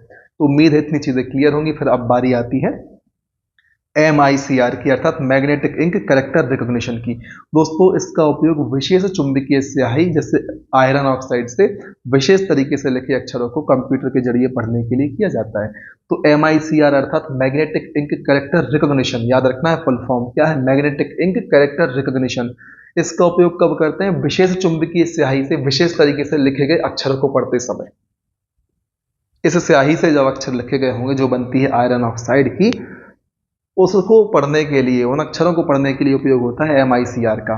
दोस्तों MICR कैरेक्टर के, लिखे हुए कैरेक्टर को, मैग्नेटिक पैटर्न को पढ़ लेता है। जो MICR है वह करता क्या है, मैग्नेटिक पैटर्न को पढ़ता है, कैरेक्टर को, कैरेक्टर के, ठीक है, क्या करता है, MICR कैरेक्टर के लिखे हुए मैग्नेटिक पैटर्न को पढ़ लेता है और फिर परफॉर्म करता है अपनी गतिविधियों को।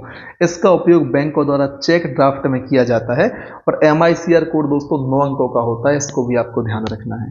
ठीक, अब चर्चा करते हैं ऑप्टिकल कैरेक्टर रिकॉग्निशन की, अर्थात OCR की। OCR दोस्तों एक ऐसी टेक्निक है जिसका इस्तेमाल डिजिटल इमेज में टेक्स्ट रिकॉग्निशन के लिए किया जाता है, टेक्स्ट को पहचानने के लिए किया जाता है। यह दोस्तों स्कैन किए गए टेक्स्ट डॉक्यूमेंट की पहचान कर उसे वर्ड प्रोसेसिंग टेक्स्ट में बदलता है ताकि उसे कंप्यूटर में एडिट किया जा सके। आपने देखा होगा कई बार ऐसा होता है कि आपके पास एक फोटो है या पिक्चर है, एक पेपर है जिसमें बहुत सारी चीजें लिखी हुई हैं। यदि आप उसको कंप्यूटर पर ले जाना चाहते हो और आप OCR का उपयोग नहीं करते तो आपको मैन्युअली सारा टाइप करना पड़ेगा कीबोर्ड के माध्यम से। लेकिन जो ऑप्टिकल कैरेक्टर रिकॉग्निशन है वो इस पेपर की इमेज को लेगा कैमरे के माध्यम से, और जो टेक्स्ट लिखे हुए हैं जिसकी आप पिक्चर फॉर्मेट में पिक्चर लेते हो उस टेक्स्ट को उभार देगा और उसको टेक्स्ट फॉर्मेट में बदल देगा। और इसको दोस्तों आप फिर वर्ड पैड पर, नोट पैड पर, कहीं पर भी ले जाकर एडिट कर लोगे। जैसे आपने देखा होगा कि कई बार हम क्या करते हैं, टेक्स्ट को कट कॉपी पेस्ट कर लेते हैं, लेकिन जब पिक्चर या किसी फोटो में टेक्स्ट लिखा होता है वो कट कॉपी पेस्ट नहीं होता। तो दोस्तों उस फोटो में जितनी भी चीजें हैं उनको टेक्स्ट फॉर्मेट में आपको बदलना है ताकि आप कट कॉपी पेस्ट कर सकें, तो फिर हम OCR का उपयोग करते हैं। उससे हम क्या करेंगे, उस टेक्स्ट, उस इमेज से टेक्स्ट को बाहर कर लेंगे या उसको टेक्स्ट फॉर्मेट में बदल लेंगे उस डाटा को, और उसे फिर हम वर्ड पैड या नोट पैड पर जाके एडिट वगैरह कुछ भी कर सकते हैं। फिर बारी आती है बायोमेट्रिक सेंसर की। तो दोस्तों बायोमेट्रिक डिवाइस में मुख्यतः व्यक्ति की बायोमेट्रिक डाटा को इकट्ठा करने की ज्यादातर उसके फिंगरप्रिंट का उपयोग करते हैं। दोस्तों पता नहीं मैंने क्या पढ़ दिया जल्दी जल्दी में। बायोमेट्रिक डिवाइस में होता क्या है, मुख्यतः व्यक्ति के बायोमेट्रिक डाटा को इकट्ठा करने के लिए, और उसमें भी जनरली फिंगरप्रिंट का हम उपयोग करते हैं। बायोमेट्रिक डाटा तो बहुत सारे प्रकार का हो सकता है। बायोमेट्रिक सेंसर की बात की जा रही है, हमारी आई सेंसर, आई को भी बायोमेट्रिक डाटा में कंसीडर किया जाता है, फिंगरप्रिंट को, थंब इंप्रेशन को, ये सभी चीजें दोस्तों वॉइस रिकॉग्निशन की सिस्टम की भी बात हमें करनी है। तो इसमें होता क्या है, इसमें व्यक्ति के फिंगर को डिवाइस पर रखकर उसे स्कैन किया जाता है और उस व्यक्ति की जानकारी जैसे व्यक्ति का नाम, पता, डेट ऑफ बर्थ आदि को फिंगरप्रिंट से हम जोड़ देते हैं। तो कहीं भी आप जब आप थंब लगाएंगे तो वो जानकारी आपकी उस सिस्टम में आ जाएगी। ये काम होता है बायोमेट्रिक सेंसर का। फिर दोस्तों इलेक्ट्रॉनिक कार्ड रीडर की बात करें तो ECR की सहायता से दोस्तों बारकोड, चुंबकीय स्ट्रिप, कंप्यूटर चिप या एम्बेडेड प्लास्टिक कार्ड को पढ़ा जा सकता है। ठीक है, इलेक्ट्रॉनिक कार्ड रीडर आपने ऐसा बैंक में या फिर शॉपिंग मॉल वगैरह में जरूर देखा होगा। इलेक्ट्रॉनिक कार्ड रीडर की सहायता से हम बारकोड, चुंबकीय स्ट्रिप, कंप्यूटर चिप या एम्बेडेड प्लास्टिक कार्ड को पढ़ सकते हैं। एग्जाम्पल्स को ध्यान रखना है। इसका उपयोग बैंक, ATM और शॉपिंग के दौरान क्रेडिट कार्ड और ATM कार्ड को भरने के लिए किया जाता है। उम्मीद है इतनी चीजें आपको एकदम स्पष्ट रूप से क्लियर होंगी। अब हमें बात करनी है आउटपुट डिवाइस की। तो चलिए चर्चा शुरू कर देते हैं कंप्यूटर आउटपुट डिवाइसेस के बारे में। तो दोस्तों आउटपुट डिवाइसेस को हम 2 भागों में बांट कर देखेंगे, सॉफ्ट कॉपी आउटपुट डिवाइसेस और hard copy output devices. Soft copy मतलब जब हमें आउटपुट कंप्यूटर स्क्रीन पर या प्रोजेक्ट पर या स्पीकर पर दिखाई देगा, जिसे हम हाथ से नहीं पकड़ सकते, छू नहीं सकते, उसे हम कह देंगे सॉफ्ट कॉपी। और हार्ड कॉपी जिसे हम प्रिंट कर सकते हैं, जो हमारा आउटपुट है हम उसको हाथ में लेकर पूरी दुनिया के चक्कर लगा सकते हैं, उसे कह देते हैं हार्ड कॉपी। तो सॉफ्ट कॉपी आउटपुट डिवाइसेस में दोस्तों मॉनिटर आएगा, प्रोजेक्टर आएगा, स्पीकर आएगा। इसे आप मॉनिटर पर देख पाएंगे, प्रोजेक्टर के माध्यम से दीवार पर या पर्दे पर देख सकते हैं। इसी प्रकार से हार्ड कॉपी डिवाइसेस दोस्तों प्रिंट निकाल सकते हैं, हम सभी जानते हैं। तो देखा, जो आउटपुट डिवाइस है 2 प्रकार के होते हैं, सॉफ्ट कॉपी जो हमें आउटपुट के रूप में देते हैं और जो हार्ड कॉपी के रूप में आउटपुट देते हैं। तो इनकी हमने चर्चा कर ली। उम्मीद है आप बेसिक डिफरेंस समझ गए होंगे सॉफ्ट कॉपी और हार्ड कॉपी में। अब बारी आती है डिटेल में चर्चा करने की आउटपुट डिवाइसेस की। तो दोस्तों ऐसे डिवाइस जो यूजर द्वारा इनपुट किए गए डाटा को प्रोसेस करके रिजल्ट के रूप में प्रदर्शित करते हैं, उन्हें कहते हैं आउटपुट डिवाइसेस। दोस्तों अब मैं थोड़ी अपनी बोलने की गति स्लो करूंगा, बहुत लंबे समय से मैं बोल रहा हूं, तो थोड़ी सी दिक्कतें होने लगी हैं, क्योंकि आज रिजल्ट भी आया तो काफ़ी लोगों से मुझे बात भी करनी पड़ी, जिस कारण से और ज़्यादा थकावट या यूं कहें कि गले में कुछ स्तर पर पेन भी हो रहा है।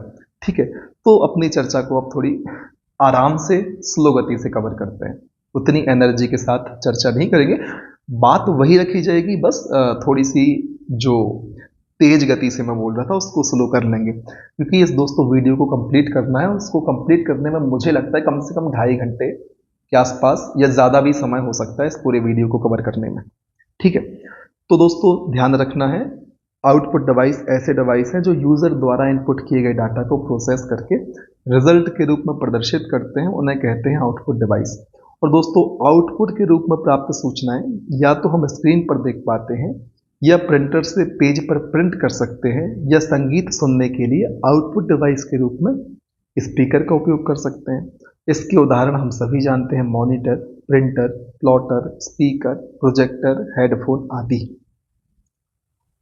फिर दोस्तों मॉनिटर की बात करें तो मॉनिटर एक ऐसा आउटपुट डिवाइस है जो टीवी की तरह स्क्रीन पर आउटपुट को प्रदर्शित करता है, और दोस्तों इसे VDU भी कहा जाता है, विजुअल डिस्प्ले यूनिट भी कहा जाता है। और यह दोस्तों सर्वाधिक प्रचलित सॉफ्ट कॉपी आउटपुट डिवाइस है कौन, मॉनिटर। यदि हम बात करें मॉनिटर की गुणवत्ता की, तो दोस्तों मॉनिटर की गुणवत्ता का आकलन हम निम्न चीज़ों से करते हैं, पिक्सल से, रिजोल्यूशन से, उसकी रिफ्रेश रेट से, उसके रिस्पॉन्स टाइम से। तो अब इन चारों की भी विस्तार से चर्चा कर लेते हैं कि आखिर pixel, resolution, refresh rate, response time होते क्या है। दोस्तों यदि आप रिवीजन फॉर्मेट में हमारी इस सीरीज़ को देखना चाहते हैं तो दोस्तों यूनिट 9 की सेम सीरीज़, ज़्यादा कुछ परिवर्तन नहीं है, आपको हमारे चैनल पर प्लेलिस्ट में देखने को मिल जाएगी पहले संस्करण के साथ, तो आप उसे ज़रूर एक बार रेफर करें अपने दोस्तों के साथ और खुद भी देखने का प्रयास करें, आपको बहुत बेनिफिट होगा। ठीक, तो बात करते हैं अब मॉनिटर की गुणवत्ता को आकलन करने वाले बेंचमार्क की। सबसे पहले देखते हैं पिक्सल की कि आखिर भाई पिक्सल होते क्या हैं।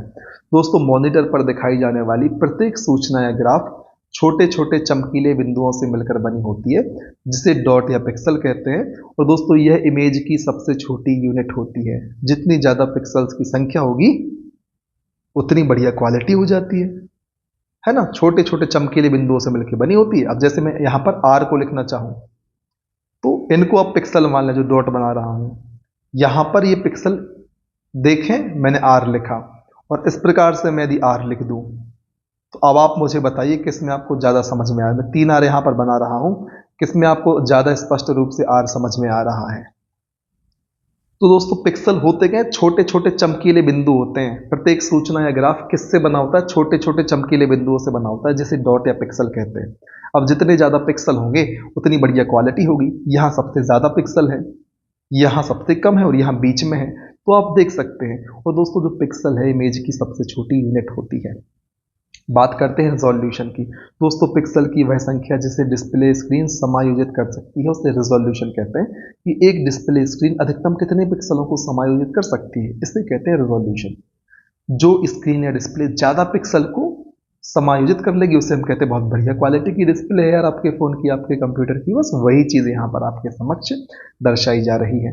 दोस्तों 15 इंच के SVG मॉनिटर का रिजोल्यूशन कितना होता है, 1024 गुणा 768 पिक्सल होता है। आप समझे होंगे भाई, ये पिक्सल लिखा होता है और रिजोल्यूशन लिखा होता है। ये होता है रिजोल्यूशन और ये होती है पिक्सलों की संख्या। ओवरऑल पूरा रिजोल्यूशन है, और ये इसको सब कैलकुलेट कर लेंगे तो पिक्सल के समायोजन है, पिक्सलों की संख्या आ जाएगी, कितने पिक्सल को समायोजित कर सकती है पर्टिकुलर स्क्रीन। अब बात करते हैं डॉट पिच की। दोस्तों इसे मैंने आर बनाया था, तो डॉट पिच कहलाता क्या है, 2 पिक्सल के बीच की दूरी को हम कहते हैं डॉट पिच। आप यहाँ पर 1 पिक्सल 2 पिक्सल इनके बीच की जो ये दूरी है इसे कहते हैं हम डॉट पिच।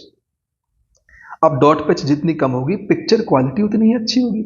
अब मान लीजिए मैंने आर बनाया था, यहाँ इतनी दूरी पर डॉट पिच इतनी है, अब मैं एक आर ऐसा बना दूं जिसमें डॉट पिच बहुत कम है, तो देखिए आर आपको ज़्यादा बढ़िया क्लियरिटी से दिखाई दे रहा होगा। तो जितनी कम डॉट पिच होगी या पिक्सलों के बीच की दूरी जितनी कम होगी, पिक्चर क्वालिटी उतनी ही उत्कृष्ट होगी, उतनी ही बढ़िया होगी, ठीक है, उतनी ही स्पष्ट होगी। फिर रिफ्रेश रेट दोस्तों यह बतलाता है कि मॉनिटर 1 सेकेंड में कितनी बार सूचना को रिफ्रेश करता है, और दोस्तों रिफ्रेश रेट बढ़ने से मॉनिटर की क्वालिटी बढ़ जाती है। इसे हर्ट्ज में मापते हैं। रिस्पॉन्स टाइम की बात करें तो दोस्तों किसी पिक्सल द्वारा एक रंग को बदलकर दूसरा रंग प्रदर्शित करने में लगे समय को कहते हैं हम रिस्पॉन्स टाइम। रिस्पॉन्स टाइम जितना कम होगा उतना अच्छा आउटपुट प्राप्त होगा, इस चीज़ को भी आपको ध्यान रखना है। फिर बात करते हैं दूसरे आउटपुट डिवाइस प्रिंटर की। तो दोस्तों जानते हैं यह भी आउटपुट डिवाइस है और कंप्यूटर से प्राप्त जानकारी को कागज पर छाप देता है। और दोस्तों कागज पर आउटपुट की यह प्रतिलिपि हार्ड कॉपी कहलाती है, चर्चा पहले कर ली है। और दोस्तों इस प्रकार प्रिंटर एक ऐसा आउटपुट डिवाइस है जो सॉफ्ट कॉपी को हार्ड कॉपी में परिवर्तित करता है। तो बेसिक कॉमन सेंस वाली बात है, जो चीज़ हमें डिस्प्ले पर दिखाई देगी सॉफ्ट कॉपी के रूप में, उसी को प्रिंट देकर हम प्रिंटर पर प्राप्त कर लेंगे। दोस्तों प्रिंटर की आउटपुट क्वालिटी की माप डीपीआई में करते हैं, डॉट पर इंच में करते हैं। एक पर्टिकुलर इंच में जितने ज़्यादा डॉट होंगे उतनी बढ़िया पिक्चर क्वालिटी आएगी, उतना ज़्यादा आपको आउटपुट क्वालिटी रूप में प्राप्त होगा, मतलब आउटपुट की क्वालिटी उतनी ज़्यादा होगी। ठीक है, फिर बात करते हैं प्लॉटर की। दोस्तों कुछ नहीं है, प्लॉटर प्रिंटर की तरह ही एक हार्ड कॉपी आउटपुट डिवाइस है। इसका उपयोग दोस्तों बड़े चित्र, जैसा प्रिंटर का छोटे चित्र छोटे आउटपुट में करते हैं, प्लॉटर का उपयोग बड़े चित्र, चार्ट, ग्राफ, मानचित्र आदि को प्रिंट करने के लिए करते हैं। यह दोस्तों 3D प्रिंटिंग भी कर सकता है, प्लॉटर 3D प्रिंटिंग कर सकता है। स्क्रीन प्रोजेक्टर दोस्तों यह सॉफ्ट कॉपी देने वाला आउटपुट डिवाइस है। इस प्रकार से स्क्रीन होती है और प्रोजेक्टर के माध्यम से, किरणों के माध्यम से हम आउटपुट सॉफ्ट कॉपी के रूप में लेते हैं, जो कंप्यूटर स्क्रीन पर चल रहे चित्रों सूचनाओं को बड़े पर्दे पर दिखाता है। तो बस वही चीज़ है। इसका उपयोग मल्टीमीडिया प्रेजेंटेशन, फिल्म प्रदर्शन और वीडियो एनिमेशन वीडियो गेम में किया जाता है। ठीक है, फिर स्पीकर दोस्तों, स्पीकर कंप्यूटर से प्राप्त डेटा को ध्वनि में बदल देता है। दोस्तों यह कंप्यूटर के हार्ड डिस्क, सीडी, डीवीडी इत्यादि में सेव ऑडियो जैसे गाना और वीडियो से इलेक्ट्रॉनिक सिग्नल को लेता है और उन्हें ऑडियो में बदल देता है। तो स्पीकर करता क्या है, सीडी डीवीडी कंप्यूटर के हार्ड डिस्क से इलेक्ट्रॉनिक सिग्नल को लेता है और उन्हें ऑडियो फॉर्मेट में बदल के हमारे कानों तक पहुंचा देता है। दोस्तों स्पीकर मॉनिटर के बाहर अंदर हो सकते हैं, अंदर होते हैं इनबिल्ट हो गए, बाहर तो हम लगा ही देते हैं आउटसाइड से। फिर हेडफोन दोस्तों, हेडफोन स्पीकर के स्थान पर उपयोग करने वाला आउटपुट डिवाइस है, इसे ईयरफोन भी कहते हैं। ईयरफोन दोस्तों नॉर्मली छोटे होते हैं, वायरलेस भी हो सकते हैं और वायर वाले भी हो सकते हैं। हेडफोन हम इस प्रकार के डिवाइस को कह देते हैं जो हमारे सिर के ऊपर से होके जाता है, इसलिए हम इसे हेडफोन कह देते हैं, पूरा सिर कवर कर लेता है हमारा। ठीक है, फिर दोस्तों हेडफोन का उपयोग म्यूजिक सुनने, telephone operator, commentator, call centre आदि में कर लेते हैं। माइक भी लगा होता है तो कई बार चर्चाएं भी हो जाती हैं, इस प्रकार से देखा होगा आपने। और इस प्रकार से अलग से भी नहीं, डॉट के रूप में भी माइक लगा देते हैं तो आवाज़ कैच हो जाती है। टेक्नोलॉजी बहुत ज़्यादा बढ़ती जा रही है। अभी तो हमने बात कर ली भाई इनपुट डिवाइस कौन होते हैं, आउटपुट डिवाइस कौन होते हैं। कुछ डिवाइसेस ऐसे होते हैं जो दोनों प्रकार की एक्टिविटी को परफॉर्म करते हैं, उन्हें कहते हैं इनपुट आउटपुट डिवाइस, जिसमें इनपुट डिवाइसेस की भी क्वालिटी होती है और आउटपुट डिवाइस की क्वालिटी भी होती है। तो कुछ डिवाइस जो इनपुट आउटपुट दोनों में शामिल होते हैं वे है modem, ATM machine, fax machine. दोस्तों याद रख लेना है आपको, मॉडेम, एटीएम, फैक्स और टच स्क्रीन, क्योंकि दोस्तों जो टच स्क्रीन होती है उसमें आप इनपुट देते भी हो टच करके और प्राप्त भी करते हो डिस्प्ले पर। तो touch screen, fax, modem, ATM machine ये सभी कॉमन है, इनपुट आउटपुट दोनों में आते हैं। और इनपुट की आप देख सकते हैं mouse, keyboard, track ball, joystick. Output में आप मॉनिटर, प्रिंटर, प्लॉटर देख सकते हो। फिर बात करते हैं दोस्तों मॉडेम की। तो मॉडेम दो शब्दों मॉड्यूलेटर, डिमॉड्यूलेटर से मिलकर बना है। ध्यान रखना है मॉडेम के माध्यम से जब सिग्नल, डिजिटल सिग्नल को एनालॉग में परिवर्तित किया जाता है तो इस प्रक्रिया को कहा जाता है मॉड्यूलेशन। DAM, डैम से याद कर लें, डिजिटल टू एनालॉग, इसे कहते हैं मॉड्यूलेशन। आपको एक शब्द याद करना है, डैम। तो डिजिटल से एनालॉग को हम कह देते हैं मॉड्यूलेशन। अब जब एनालॉग से डिजिटल होगा तो उसे कह देंगे डीमॉड्यूलेशन। एक को याद करना है, दूसरे का कंफ्यूजन अपने आप दूर। DAM, digital analog modulation. ठीक, और जब मॉडेम के माध्यम से एनालॉग को डिजिटल में बदलेंगे तो बचा हुआ क्या कहलाएगा, डीमॉड्यूलेशन कहलाएगा। और दोस्तों मॉडेम मॉड्यूलेशन और डीमॉड्यूलेशन का संक्षिप्त रूप है। ये शब्द दोनों की कार्य प्रणाली को दर्शाते हैं। जो मॉड्यूलेशन डीमॉड्यूलेशन से मिलकर मॉडेम बना हुआ है, ये दोनों शब्द ही मॉडेम की कार्य प्रणाली को दर्शाते हैं। आप यहाँ पर इस चित्र के माध्यम से चीजों को देख सकते हैं। ठीक, फिर चर्चा करनी है दोस्तों कंप्यूटर मेमोरी की हमें विस्तार से। तो चलिए शुरुआत करते हैं कंप्यूटर मेमोरी के बारे में। तो दोस्तों मेमोरी को हम तीन भागों में बांट के देखेंगे, प्राथमिक मेमोरी, द्वितीयक मेमोरी और कैश मेमोरी। सबसे पहले चर्चा करते हैं कैश मेमोरी की दोस्तों, प्राथमिक मेमोरी की। उसके पहले हम जानेंगे कि भाई कंप्यूटर मेमोरी है क्या, विस्तार से फिर इन तीन सेगमेंट में बांट कर हमें चर्चा करनी है। दोस्तों मैं आपसे बार बार कहूँगा, बहुत डिटेल में, बहुत आराम आराम से रिवीजन के फॉर्मेट में आप इस सीरीज को देखना चाहते हैं तो प्लेलिस्ट में जाकर जरूर चेक करना, आपको मजा आने वाला है दोस्तों। ठीक है, तो देखते हैं कंप्यूटर मेमोरी को। सबसे पहले फिर जो 3 सेक्शन हमने बांटे हैं, प्राथमिक, द्वितीयक और कैश मेमोरी, उनकी चर्चा भी करनी है। पहले जान लेते हैं मेमोरी के बारे में। तो दोस्तों कंप्यूटर में वह स्थान जहां डाटा, सूचना, प्रोग्राम आदि को स्थायी और अस्थायी समय के लिए स्टोर किया जाता है उसे हम कह देते हैं मेमोरी। और दोस्तों कंप्यूटर मेमोरी मनुष्य के मस्तिष्क की तरह कार्य करती है। जब मेमोरी दोस्तों डाटा को कुछ समय के लिए स्टोर करती है तो उसे अस्थायी मेमोरी कहते हैं, और यह काम दोस्तों रैम में होता है। और जब दोस्तों मेमोरी डाटा को अधिक समय के लिए स्टोर करती है तो उसे स्थायी मेमोरी कहते हैं, जैसे कि रोम इसका उदाहरण है। रैंडम एक्सेस मेमोरी अस्थायी मेमोरी का उदाहरण है, मतलब कम समय के लिए डाटा स्टोर होना है। रीड ओनली मेमोरी स्थायी मेमोरी का उदाहरण है, क्योंकि इसमें अधिक समय के लिए डाटा स्टोर होना है।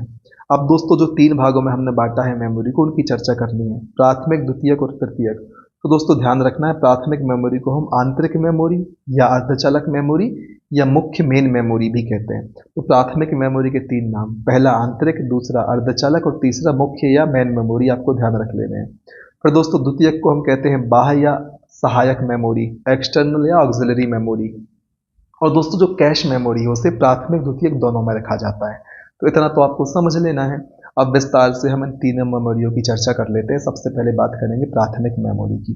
तो दोस्तों कंप्यूटर का ऑपरेटिंग सिस्टम अपने काम को करने के लिए सर्वप्रथम जिस मेमोरी का उपयोग करता है उसे कहते हैं प्राथमिक मेमोरी। तो देखना है, आपको समझना क्या है, जो ऑपरेटिंग सिस्टम है सबसे पहले अपने काम को परफॉर्म करने जिस मेमोरी का उपयोग करता है उसे ही कहा जाता है प्राथमिक मेमोरी। और दोस्तों इसे मुख्य मेमोरी, इंटरनल मेमोरी या सेमीकंडक्टर मेमोरी भी कहा जाता है। इन पॉइंट को बिल्कुल नहीं भूलना कि प्राथमिक मेमोरी को ही दोस्तों मुख्य मेमोरी, इंटरनल मेमोरी या सेमीकंडक्टर मेमोरी कहते हैं। दोस्तों इस मेमोरी को सीपीयू डायरेक्ट एक्सेस करता है। किस मेमोरी को सीपीयू डायरेक्ट एक्सेस करता है? तो प्राथमिक मेमोरी को दोस्तों सीपीयू डायरेक्ट एक्सेस करता है, और कोई भी कंप्यूटर प्राथमिक मेमोरी के बिना काम नहीं कर सकता। इस बिंदु को भी ध्यान रखना है। और दोस्तों फिर प्राथमिक मेमोरी को हम 2 भागों में बांट लेते हैं, रैम और रोम। ध्यान रखना है, जो प्राइमरी मेमोरी है उसके 2 भाग है, एक है वॉलेटाइल, दूसरा है नॉन वॉलेटाइल। वॉलेटाइल मतलब जो मिट जाती है, इसकी चर्चा भी करेंगे। जब कंप्यूटर को आप बंद कर दोगे फिर से चालू करोगे तो आपको नहीं दिखेगी, मतलब वो डिलीट हो जाएगी। तो वॉलेटाइल और नॉन वॉलेटाइल, नॉन वॉलेटाइल मतलब जो बनी रहती है, उसकी चर्चा भी हमें करनी है। तो वॉलेटाइल में रैम आती है दोस्तों, हम देख ही लेते हैं दोस्तों। प्राथमिक मेमोरी को हम 2 भागों में बांटते हैं, वॉलेटाइल और नॉन वॉलेटाइल। वॉलेटाइल में रैम आती है और रैम को फिर से 2 भागों में बांटते हैं, एस रैम और डी रैम। इसी प्रकार से नॉन वॉलेटाइल में दोस्तों रोम आती है और रोम को 3 भागों में बांट कर देखते हैं, पी रोम, ईपी रोम और ईईपी रोम। पी रोम मतलब programmable read only memory, EP ROM मतलब erasable programmable read only memory, और ईईपी रोम मतलब electronically erasable programmable read only memory. इसी प्रकार से एस रोम मतलब static random access memory, D RAM मतलब डायनेमिक रैंडम एक्सेस मेमोरी। ये तो बात हुई प्राइमरी मेमोरी की। 2 भागों में बांटते हैं, वॉलेटाइल और नॉन वॉलेटाइल। वॉलेटाइल में रैम है, जैसे एस रैम, डी रैम में बांटते हैं। नॉन वॉलेटाइल में रोम है, जैसे पी रोम, ईपी रोम और ईईपी रोम में बांटते हैं। सबसे पहले बात करेंगे रैम की, अर्थात रैंडम एक्सेस मेमोरी की। तो दोस्तों कंप्यूटर चलाने के लिए किए जाने वाले सभी कार्य प्रोसेस करने वाली प्राथमिक मेमोरी को कहते हैं रैम। रैम एक अस्थायी, जिसे हम कहते हैं वॉलेटाइल मेमोरी भी है। पहली बार दोस्तों रैम को किसने बनाया था? इंटेल कंपनी ने बनाया था। इस फैक्ट को भी ध्यान रखना है। फिर दोस्तों रैम में रीड राइट दोनों ऑप्शंस होते हैं, अर्थात इसमें डाटा को पढ़ने के साथ साथ हम लिख भी सकते हैं। बिजली चले जाने पर या कंप्यूटर के अचानक बंद हो जाने पर रैम में लिखा हुआ डाटा नष्ट हो जाता है, इसलिए इसे अस्थायी मेमोरी कहते हैं। ध्यान रखना है दोस्तों, कंप्यूटर बंद हो जाए या किसी भी कारण से कंप्यूटर बंद होता, चाहे खुद बंद कर दें या बिजली चली जाए, तो रैम में लिखा हुआ डाटा नष्ट हो जाता है। इसी कारण तो इसे हम वॉलेटाइल या अस्थायी मेमोरी कहते हैं। इसे 2 भागों में बांट कर देखते हैं, एस रैम और डी रैम। एस मतलब स्टैटिक रैम, इसका पूरा नाम है static random access memory. Static इसलिए कहा जाता है क्योंकि यह जल्दी रिफ्रेश नहीं होती। उपयोग होता है share market, air traffic control करने वाले कंप्यूटर्स में। फिर डी रैम दोस्तों डायनेमिक रैंडम एक्सेस मेमोरी। इसे डायनेमिक कहते हैं, बार बार रिफ्रेश करने की आवश्यकता होती है। दोस्तों एस रैम को बार बार रिफ्रेश करने की आवश्यकता नहीं होती, डी रैम को बार बार रिफ्रेश करने की आवश्यकता होती है। एस रैम ज़्यादा बढ़िया होती है दोस्तों, डी रैम को बार बार रिफ्रेश करते हैं तो समय ज़्यादा ले लेती है वो। SRAM इसलिए महंगी आती है, क्वालिटी अच्छी होती है, बार बार रिफ्रेश करने की आवश्यकता ही नहीं है। दोस्तों DRAM का उपयोग पर्सनल कंप्यूटर, लैपटॉप, टैबलेट आदि में करते हैं। आप देख सकते हैं पर्सनल कंप्यूटर, लैपटॉप, टैबलेट वाली रैम बढ़िया होगी कि यहाँ पर air traffic control, share market में जो रैम, तो SRAM का उपयोग इनमें करते हैं ताकि बार बार रिफ्रेश ना करना पड़े, एक बार रिफ्रेश करने पर लंबे समय तक काम चलता रहे। तो स्टैटिक रैम क्योंकि जल्दी जल्दी रिफ्रेश करने की आवश्यकता नहीं होती, डायनेमिक रैम में करना पड़ता है तो अलग से काम बढ़ जाता है, इसलिए इसकी क्वालिटी SRAM की तुलना में कम होती है। SRAM इसलिए तो महंगी आती है। ठीक, फिर रोम की बात करते हैं, रीड ओनली मेमोरी। इसका पूरा नाम होता है रीड ओनली मेमोरी। स्थायी या नॉन वॉलेटाइल मेमोरी होती है, इसमें केवल डाटा को रीड किया जा सकता है, लिखा नहीं जा सकता। मतलब read only memory full form से ये चीज़ झलकती भी है। बिजली चले जाने पर या कंप्यूटर के अचानक बंद हो जाने पर रोम में लिखा हुआ डाटा नष्ट नहीं होता, इसलिए हम इसे स्थायी मेमोरी कह देते हैं। और 3 प्रकार की होती है, पी रोम, ईपी रोम और ईईपी रोम। दोस्तों यहाँ पर हम एक और चर्चा कर लेते हैं कि बिजली चले जाने पर या कंप्यूटर के अचानक बंद हो जाने पर रैम में लिखा हुआ डाटा नष्ट हो जाता है, इसलिए अस्थायी मेमोरी। दोस्तों पहले ही चर्चा कर ली इसकी। अब दोस्तों रोम के प्रकार को थोड़ा विस्तार से जान लेते हैं। सबसे पहले दोस्तों पी रोम की चर्चा कर लेते हैं। इसका पूरा नाम है प्रोग्रामेबल रीड ओनली मेमोरी, जिसकी हम पहले बात कर चुके हैं। ईपी रोम का फुल फॉर्म है eligible programmable read only memory, और ईईपी रोम का फुल फॉर्म है electronically erasable programmable read only memory. दोस्तों पी रोम में एक बार लिखा जा सकता है डाटा, लेकिन मिटा नहीं सकते बाद में। ईपी रोम में दोस्तों लिखे हुए डाटा को अल्ट्रा वायलेट किरणों की सहायता से मिटाया जा सकता है, और ईईपी रोम में दोस्तों इसमें लिखी हुई डाटा को इलेक्ट्रॉनिकली सिग्नल के द्वारा कुछ ही समय में मिटाया जा सकता है, हटाया जा सकता है। यदि बात करें पी रोम की तो दोस्तों वीडियो गेम, टॉय, मेडिकल उपकरण और CRT मॉनिटर में, कैथोड रे ट्यूब मॉनिटर में पी रोम का उपयोग किया जाता है। दोस्तों वीडियो गेम की जो कैसेट्स आती हैं उसमें एक बार यदि कैसेट में वीडियो गेम डाल देते हैं तो फिर से आप अपने हिसाब से उसको डिलीट करके दूसरा नया गेम थोड़ा डालते हैं, तो उसमें दोस्तों पी रोम का उपयोग होता है। जो ईपी रोम है दोस्तों टीवी ट्यूनर कार्ड में ईपी रोम का उपयोग होता है, और ईईपी रोम में दोस्तों डिजिटल कैमरा, MP3 प्लेयर और मेमोरी कार्ड में ईईपी रोम का उपयोग होता है। इसको हम बार बार डिलीट करके बार बार लिख सकते हैं। उम्मीद है इतनी चीजें आपको एकदम स्पष्ट होंगी। फिर बात करते हैं द्वितीयक मेमोरी की, सेकेंडरी स्टोरेज यूनिट की। प्राइमरी मेमोरी में हमने क्या देखा, 2 प्रकार की होती है, एक होती है वॉलेटाइल, एक होती है नॉन वॉलेटाइल। ठीक, वॉलेटाइल में हमने देखा रैम। रैम 2 प्रकार की थी, स्टैटिक और डायनेमिक। नॉन वॉलेटाइल में देखा हमने रोम को। रोम 3 प्रकार की है, पी रोम, ईपी रोम और ईईपी रोम। उम्मीद है इतनी चीजें क्लियर होंगी। मैंने फिर से इसलिए बताया ताकि आप कंफ्यूज ना हो फिर कि भाई कौन सी द्वितीयक मेमोरी है, कौन सी प्राथमिक मेमोरी का हिस्सा है। ठीक, अब चलिए बात करते हैं द्वितीयक मेमोरी की, सेकेंडरी स्टोरेज यूनिट की विस्तार से। तो दोस्तों ध्यान रखें, वह मेमोरी जिसे CPU डायरेक्ट एक्सेस नहीं कर सकता द्वितीयक मेमोरी कहलाती है। प्राथमिक मेमोरी को CPU डायरेक्ट एक्सेस कर सकता है। दोस्तों द्वितीयक मेमोरी को सहायक या ऑक्सिलरी मेमोरी या एक्सटर्नल मेमोरी या बैकअप मेमोरी भी कहते हैं। इन 3 नाम को आपको ध्यान रखना है। जैसा कि मैंने आपसे पहले कहा, इसका उपयोग डाटा को अधिक मात्रा में स्टोर करने के लिए किया जाता है। दोस्तों यह मेमोरी कंप्यूटर का भाग नहीं होती, इसे अलग से जोड़ते हैं, जैसे कि हार्ड डिस्क, CD, DVD आदि। दोस्तों द्वितीयक मेमोरी के प्रकार में इसे हम 2 प्रकार में बांटते हैं, क्रमानुसार मेमोरी और डायरेक्ट एक्सेस मेमोरी। अब हम विस्तार से चर्चा कर लेते हैं सेकेंडरी मेमोरी की। 2 टाइप होते हैं, क्रमानुसार अर्थात सिक्वेंशियल एक्सेस मेमोरी, और दूसरी डायरेक्ट एक्सेस मेमोरी। अब सिक्वेंशियल एक्सेस मेमोरी अपने पुराने जमाने में कैसेट से देखी होंगी दोस्तों। यदि आपको तीसरे नंबर का गाना सुनना है तो रील को तीसरे नंबर पर ले जाना होता था, चाहे आप उसको हाथ से घुमा लें या फिर इंतजार करें तीसरे नंबर के गाने तक पहुंचने के लिए। इसलिए इसे हम कहते हैं क्रमानुसार या सिक्वेंशियल एक्सेस मेमोरी।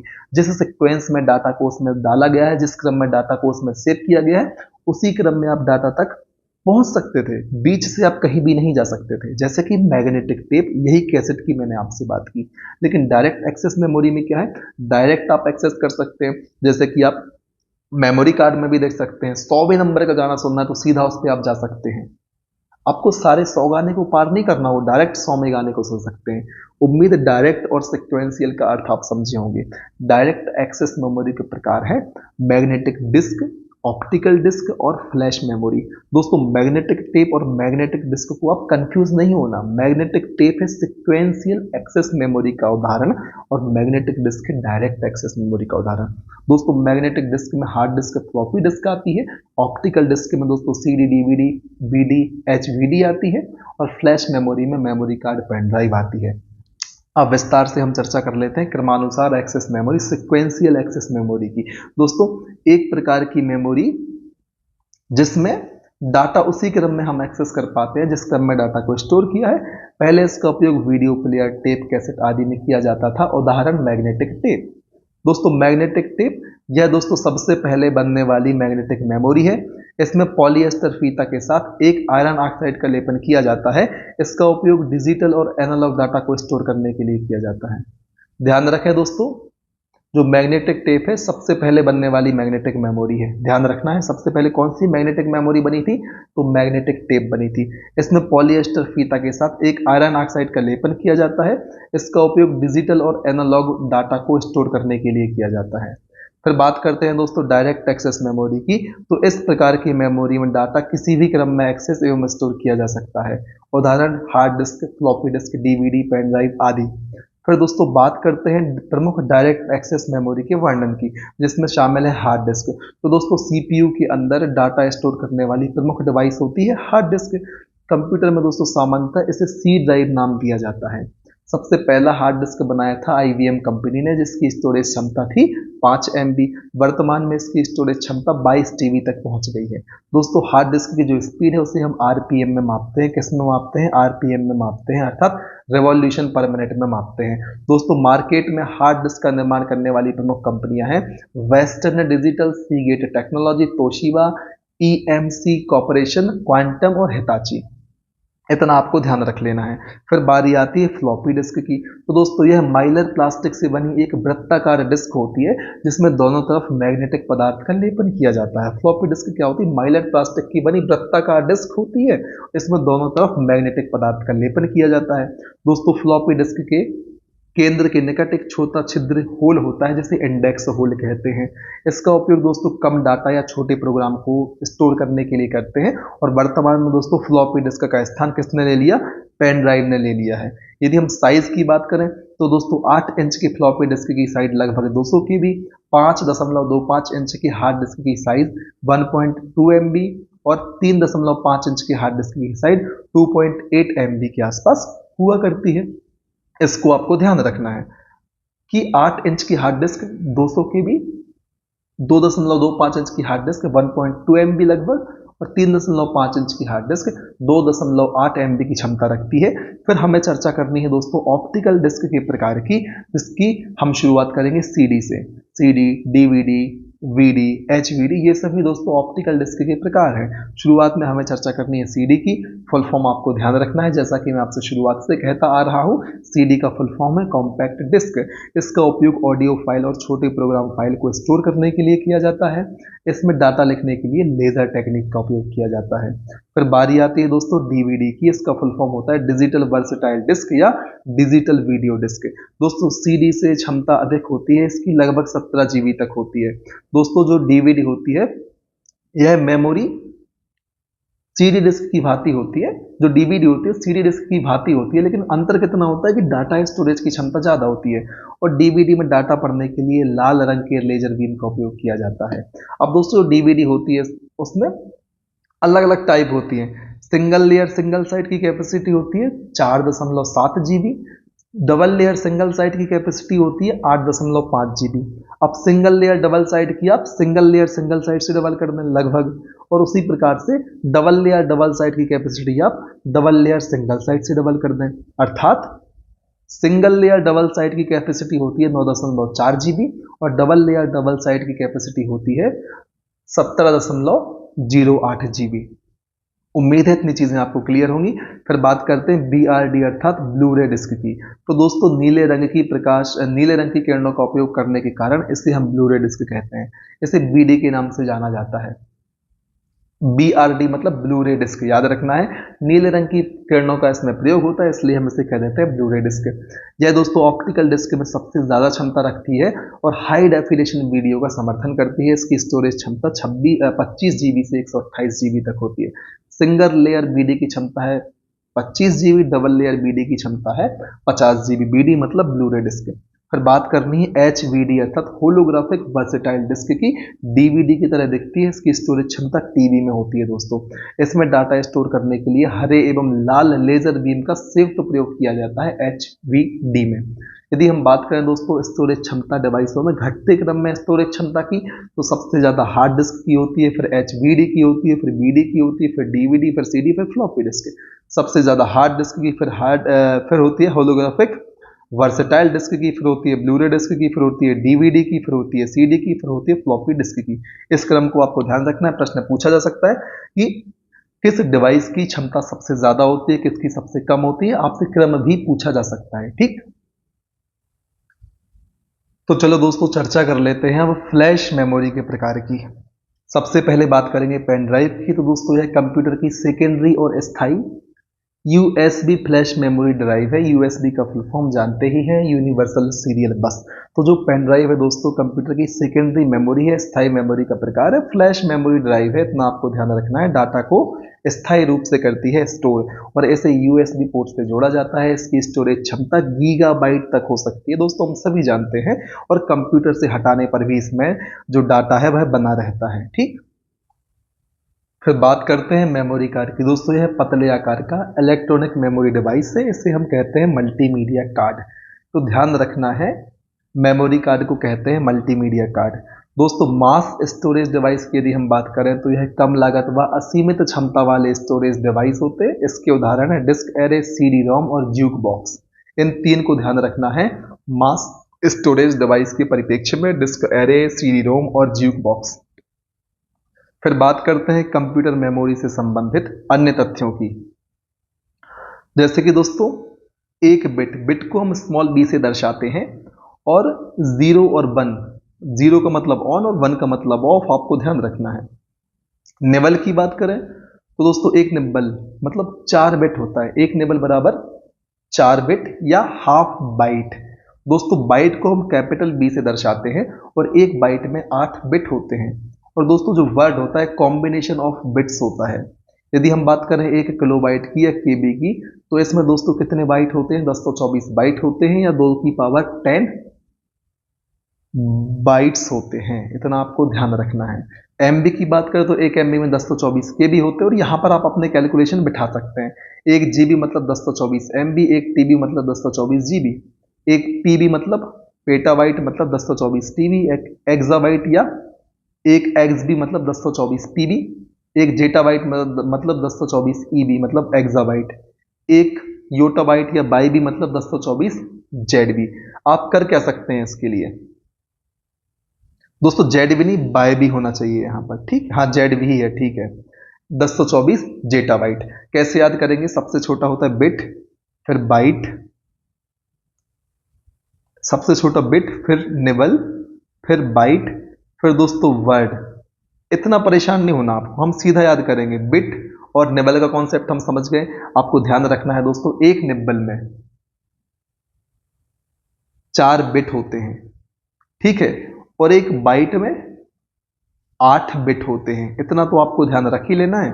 और फिर हमें चर्चा करनी है दोस्तों बाइट से। बाइट के बाद किलोबाइट, फिर मेगाबाइट, फिर गीगाबाइट, फिर टेराबाइट, फिर पेटाबाइट PB, फिर आता है एक्साबाइट EB या XB, फिर जेटाबाइट GB, फिर योटाबाइट। आपसे प्रश्न पूछेंगे 1 किलोबाइट में कितने बाइट होते हैं, 1024। 1 MB में कितने किलोबाइट, 1024।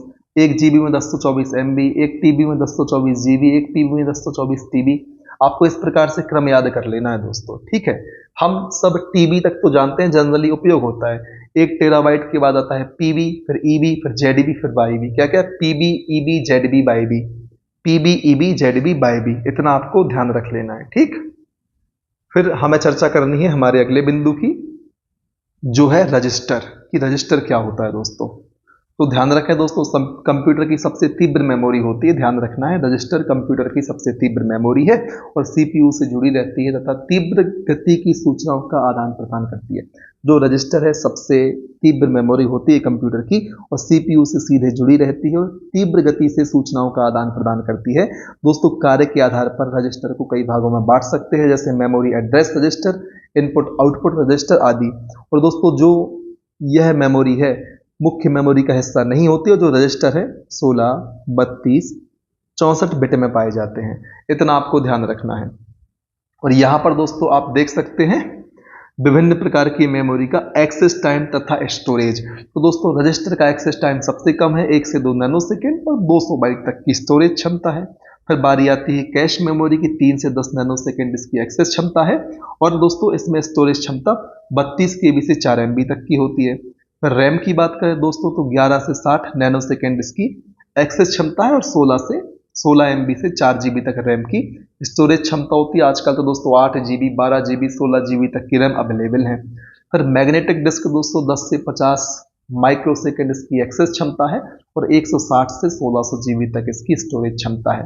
ऑप्टिकल डिस्क दोस्तों 100 से 200 माइक्रोसेकंड तक इसकी एक्सेस क्षमता है और 700 एमबी से 60 जीबी तक इसमें स्टोरेज क्षमता होती है। तो दोस्तों ये स्टोरेज क्षमता बदलती रहती है, आपको इस बात का ध्यान रखना है। रजिस्टर सबसे तेज मेमोरी है और मेन मेमोरी का हिस्सा नहीं है, इस बात को भी आपको ध्यान रख लेना है। अब हम चर्चा कर लेते हैं दोस्तों इस डायग्राम की मेमोरी का कि किस प्रकार से उसका एक्सेस टाइम और कितनी स्टोरेज क्षमता है। तो दोस्तों आप जैसे जैसे ऊपर से नीचे जाएंगे तो एक्सेस टाइम बढ़ता जाएगा। सबसे कम एक्सेस टाइम कैश मेमोरी का है, फिर सबसे कम एक्सेस टाइम रजिस्टर मेमोरी का है, फिर कैश मेमोरी का है, फिर मेन मेमोरी, उसके बाद मैग्नेटिक डिस्क और सबसे ज़्यादा एक्सेस टाइम है मैग्नेटिक टेप का। कहने का मतलब है सबसे कम एक्सेस टाइम रजिस्टर मेमोरी का है, फिर उससे ज़्यादा कैश मेमोरी का है, फिर उससे ज़्यादा मेन मेमोरी का है, उससे ज़्यादा मैग्नेटिक डिस्क का है और उससे ज़्यादा फिर मैग्नेटिक टेप का है। और इसी प्रकार से दोस्तों जितना कम एक्सेस टाइम रहेगा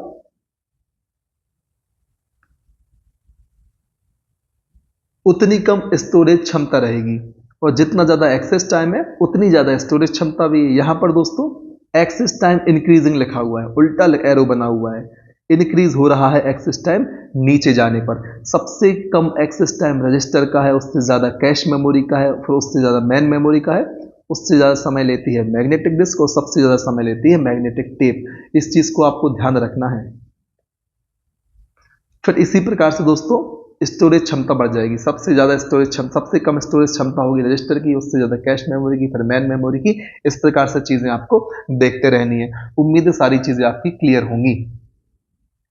ठीक, फिर बात करते हैं मेमोरी भंडारण क्षमता की। तो यहाँ सबसे कम रजिस्टर की, उससे ज़्यादा कैश, फिर प्राइमरी, फिर सेकेंडरी मेमोरी। ठीक है, तो यहाँ पर भंडारण क्षमता मेमोरी की गति की बात करें तो सबसे ज़्यादा रजिस्टर की है, फिर कैश मेमोरी, फिर प्राइमरी, फिर सेकेंडरी मेमोरी की है।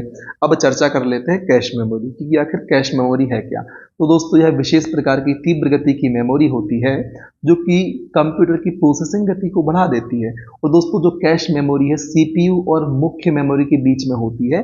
जो कैश मेमोरी है अस्थायी प्रकार की मेमोरी है और दोस्तों इसे हम कहते हैं सीपीयू की मेमोरी। तो कैश मेमोरी अस्थायी है और यह सीपीयू और मेन मेमोरी के बीच में स्थित होती है और करती क्या है, यह कंप्यूटर की प्रोसेसिंग गति को बढ़ाती है। कैसे? फॉर एग्जांपल सीपीयू किसी एक कार्य को संपन्न कर रहा है ए के लिए और जब तक सीपीयू ए के कार्य को संपन्न कर रहा होगा जो कैश मेमोरी है मेन मेमोरी से उस सीपीयू के अगले कार्य के आंकड़े अपने पास एकत्रित कर लेगी।